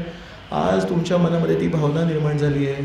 सर्व विधी विधानांना तुम्ही बाजूला ठेवलं. अरे तुम्ही एवढे मोठे ब्राह्मण आहात, तुम्ही पूर्ण समाजाला मार्गदर्शन करणार आहात. आज तुम्ही ते सगळे नियम तोडले. कशासाठी तोडले? पण गर्व होऊन या नियमांना कोण पालन करणार आहे? वेदांमध्ये काय लिहिलं आहे? आपल्याला काय घेणं? त्यासाठी नाही केलं. तुम्हाला सर्व वेदांचे नियम माहिती आहेत, पण आज तुम्हाला हे पण माहिती आहे संबंध, अभिधेय, प्रयोजन काय आहे आणि वेदांत, सर्व वेदांचा अंत काय आहे? श्रीकृष्णांना शरण जाणं. आज तुम्हाला फक्त वेद नाही माहिती आहे, त्या वेदांचा पूर्ण अंतिम स्थान माहिती आहे आणि त्या अंतिम स्थानाला आज तुमच्या हृदयामध्ये तुम्ही सगळ्यात मोठं स्थान दिलं आणि सगळे नियम तोडून तुम्ही श्रीकृष्णांच्या प्रसादाला तुम्ही मान दिला. या गोष्टीमुळे आज मी असं स्वीकारतो, आज मला वैकुंठ प्राप्त झालं. तर श्री चैतन्य महाप्रभू या घटनेतून पण म्हणत आहेत, महाप्रभूंची कृपा प्राप्त करण्यासाठी किती साधी गोष्ट आहे. काय आपल्याला गड जिंकायचा आहे, काय आपल्याला युद्ध करायचं आहे, काय कोणावर आपल्याला विजय मिळवायचा आहे. श्री चैतन्य महाप्रभू म्हणतात, ज्या दिवशी आपण श्रीकृष्णांच्या महाप्रसादामध्ये सर्व विधी विधानांचं पालन तोडून सोडून ती जेव्हा उत्सुकता निर्माण होईल, हाव निर्माण होईल, त्या दिवशी श्रीकृष्णांची कृपा आपल्या दिशेने अशी धावत येईल. आपल्याला श्रीकृष्णांच्या पाठीमागे पळायची गरज नाही. कधी ऑलिम्पिक्स बघितलं तर 100 मीटरची स्प्रिंट असते, 100 मीटरची रेस असते. तर मी बघतो असे ते 10 समजा खेळाडू आहेत, धावणारे आहेत, ते असे ते एका बाजूला बसतात आणि मग ती एक गोळी मारतात आणि हे सगळे असे धावत जातात. ते असे क्रॉस धावतात का? कसे धावतात? असे बरोबर तो ट्रॅक म्हणतात त्याला, तो असं ते पेंट केलेलं असतं, तर तो त्याला तोच ट्रॅक दिला आहे, त्याला त्याच्यावर धावायचं आहे. आणि मग 100 मीटर स्पीड म्हणजे 7-8 सेकंदाचा खेळ असतो तो. त्या 7-8 सेकंदामध्ये असे एकदम ते फास्ट जातात आणि जेव्हा ती फिनिश लाईन आहे ते जेव्हा पार करतात त्याच्यानंतर एवढा तो वेग असतो, 8 सेकंदामध्ये 100 मीटर स्प्रिंट करतात. म्हणजे एनर्जी असते ती खूप. तसं अचानक ब्रेक लागतो का त्याला? ते कमीत कमी 50 मीटर तरी ते त्याच्या पुढे असे त्या वेगामुळे ते असे धावत धावत जातात आणि मग हळूहळू थांबतात. तर जेव्हा फिनिश लाईन क्रॉस केली आहे आणि त्याच्यानंतर जेव्हा ते हळूहळू जेव्हा स्पीड कमी करतात आणि जेव्हा थांबतायत तेव्हा पण ते ट्रॅक पालन करतात का स्ट्रेट? तेव्हा ते क्रॉस झालं, आता ते लाईन क्रॉस झाली आहे, आता नियमांचं पालन करायची गरज नाही आहे. मग ते आता असे तसे करून ते खाली पडतात ॲक्च्युली, कारण एवढी एनर्जी टाकतात त्याच्यामध्ये की त्यांना ते उभं पण राहता येत नाही. मग असे कसे ते खाली पडतात. म्हणून नियमांचं पालन केव्हापर्यंत करायचं आहे? जेव्हापर्यंत ते अंतिम जेव्हा स्थान येत नाही तेव्हापर्यंत. एकदा अंतिम स्थान झालं, अंतिम स्थान क्रॉस केल्यानंतर नियम तुम्हाला लागू होत नाही. म्हणून 2 प्रकारचे लोक आहेत जे नियम पालन करत नाहीत. एक, ज्यांना नियमांप्रती आदर नाही. त्यामुळे कोणी सांगितलं असं एकादशी करायची असते, कोणी ठरवलं की अन्न नाही खायचं, त्या दिवशी फक्त फळं आहार खायचा, कोणी आम्ही नाही मानत या नियमांना, आम्ही नाही करणार एकादशी. म्हणून 2 प्रकारचे लोक आहेत जे नियम पालन नाही करत. एक आहे ज्यांना वेदांप्रती आदर नाही आहे, ज्यांना नियमांप्रती आदर नाही आहे, ज्यांना श्रीकृष्णांप्रती आदर नाही आहे. आणि दुसरे व्यक्ती आहेत ज्यांना नियम पालन करायची गरज नाही आहे. ते कोण आहेत? ज्यांनी वेदांचा सार समजला आहे आणि वेदांचा सार जो आहे त्याची स्वतः हृदयापासून प्रेमाने, उत्सुकतेने, आदराने आणि हाव निर्माण होऊन, आध्यात्मिक हाव निर्माण होऊन त्या श्रीकृष्णांची सेवा करतात. त्यांना पण ते नियम पालन करायचा गरज नाही आहे. नियम पालन कशासाठी असतं? एक ध्येय प्राप्तीसाठी. ध्येय, आता मी हे श्यामानंद वगैरेशी भेटत होतो, काल पण एका ठिकाणी भेटले, आज पण दुपारी लोकेश्वर कृष्णप्रभूंनी बोलत, तिथे पण हे सगळी मंडळी होती. तर श्यामानंदला विचारलं, तू आता रात्री जागतोयस का खूप? तो म्हणाला, हो आता इतक्यात जागतोय. तर त्याला मी त्याची जेव्हा दिनचर्या अभ्यासाच्या वेळेस विचारली होती तेव्हा मला म्हणाला होता, रोज 8:30ला रात्री झोपायचा. त्यांनी गेल्या 1 वर्षापासून स्वतःला शिस्त लावली होती की 8:30ला झोपून 2:30 वाजता सकाळी उठायचं. आता इथे आहे की नाही माहीत नाही, पण हे मी ऐकलं होतं की तो रोज वेळेवर 8:30ला झोपतो, 2:30 वाजता उठतो, 2:30 वाजता शांत जेव्हा असतं तेव्हा त्याच्यात अभ्यास करतो. म्हणजे वेळेवर झोपणं, वेळेवर खाणं, त्याला जर काहीतरी गोड दिलं म्हणजे हे नाही खाणार का, झोप जास्ती लागते, अशी त्यांनी स्वतःला शिस्त लावली होती. आणि आता त्याला विचारलं, अरे आज आता काय चालू आहे तुझं? म्हणजे आता रात्री जागतोय. ध्येयप्राप्ती झाली, फिनिश लाईन झाली. तर त्या परीक्षेच्या दिवसापर्यंत, अगदी परीक्षेच्या आदल्या दिवशी पण छान झोप वगैरे काढली त्यांनी. पण परीक्षा संपल्यानंतर आता सर्व बांध तुटले. आता त्याचे नियम जे लावले होते त्यांनी जी डिसिप्लिन ठेवली होती ती परीक्षेसाठी होती, ती ध्येयप्राप्तीसाठी होती. परीक्षा संपली, चांगला रँक आला, आता ते नियम नको आहे त्याला, आता ते नियम सोडून दिले त्यांनी. तर म्हणून जे लोक नियम पालन करत ते कशासाठी? श्रीकृष्णांना प्रसन्न करण्यासाठी. पण ज्यांनी श्रीकृष्णांना प्रसन्न करून हृदयामध्ये त्यांच्याप्रती प्रेम निर्माण केलं आहे त्यांना तर ते नियम लागू होत नाही. म्हणून सार्वभौम भट्टाचार्यांनी त्या दिवशी जेव्हा ते नियम तोडले, महाप्रभूंना राग नाही आला, तू नियम कसे काय तोडलेस? त्यांनी बघितलं आज याला महाप्रसादाप्रती विश्वास निर्माण झाला आहे आणि तो असं उत्सुकतेने लगेच तोंडात टाकला. त्या भावनेला महाप्रभूंनी मान सन्मान दिला. म्हणून श्री चैतन्य महाप्रभूंच्या शिकवणीनुसार जर आपण जीवन जगलो आणि जर यदा कदाचित आपल्याला श्रीकृष्णांप्रती ती हाव निर्माण झाली, त्यांच्या महाप्रसादाप्रती हाव निर्माण झाली, त्यांच्या कीर्तनाप्रती हाव निर्माण झाली, त्या जपाप्रती जर हाव निर्माण झाली, कुठल्या पवित्र तीर्थ ठिकाणी हाव निर्माण झाली, त्यांच्या कथेप्रती हाव निर्माण झाली, भागवत ग्रंथाप्रती हाव निर्माण झाली, या सगळ्या गोष्टी ज्या आहेत, या कुठल्याही गोष्टीप्रती ज्याच्या श्रीकृष्णांशी संबंधित आहेत, जर आपल्या मनामध्ये हाव निर्माण झाली, त्या छोट्याशा त्या हावीमुळे जरी आपण काही मोठे कडक नियम पालन नाही करत आहे तरी पण श्री चैतन्य महाप्रभू आपल्यावर प्रसन्न होऊ शकतात आणि आपल्याला कृपा देऊ शकतात. तर या चिडादही महोत्सवाद्वारे श्री चैतन्य महाप्रभूंनी नित्यानंद प्रभूंनी आपल्याला वैष्णवांना प्रसन्न करण्यासाठी, गुरूंना प्रसन्न करण्यासाठी, परमेश्वरला प्रसन्न करण्यासाठी ॲक्च्युली काय पात्रता लागते, साधेपणा आणि श्रीकृष्णांप्रती आकर्षण निर्माण करण्यासाठी प्रामाणिक प्रयत्न, जे इथे बसलेल्या प्रत्येक व्यक्तीला शक्य आहे. आपल्याला विद्वान नाही बनायचं आहे, आपल्याला खूप मोठं काही शक्ती नाही पाहिजे, आपल्याला काही मोठे मोठे श्लोक पण यावेत असा पण काही विचार नाही आहे. फक्त आपल्याला म्हणत आहेत वैष्णवांच्या समाजामध्ये एकत्र राहून जर कोणाकडून काही शिकता आलं, आपल्या शेजारी जे वैष्णव बसले आहेत त्यांच्यामध्ये जर काही सद्गुण असले तर या वैष्णवाकडून हा सद्गुण शिकणे, या वैष्णवाकडून हा सद्गुण शिकणे, ही जर भावना ठेवून आपण या सत्संगाच्या कार्यक्रमामध्ये आलो तर काहीच वेळामध्ये तो जो पवित्र हरिनाम आहे तो आपल्यामध्ये नक्की परिवर्तन करेल. आणि जी गोष्ट मोठ्या मोठ्या विद्वानांना शक्य होत नाही ती गोष्ट आपल्या साधारण आपण 3 गुणांनी बद्ध आपण लोक आहोत त्यांना पण ती शक्य होईल.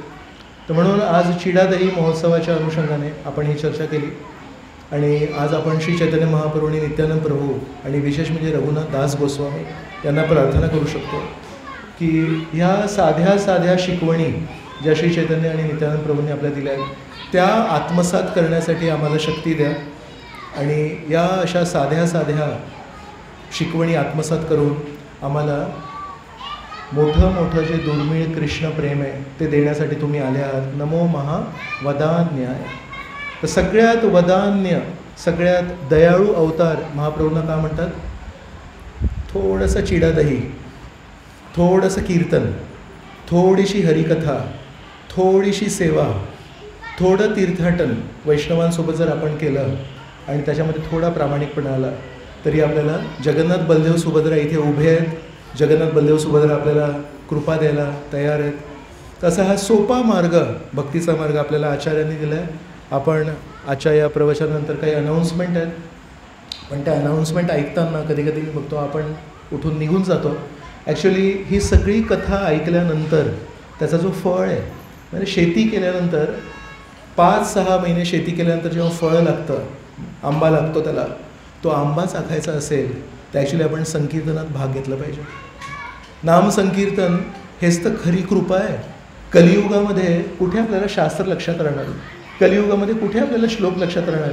पण हा जो हरे कृष्ण महामंत्र श्री चैतन्य महाप्रभूंनी दिला आहे तोच आपल्या लक्षात राहील. जय श्री चैतन्य महाप्रभु की जय. जय श्री नित्यानंद प्रभु की जय. जय श्री रघुनाथ दास गोस्वामी की जय. जय श्री छिड़ा दही महामहोत्सव की जय.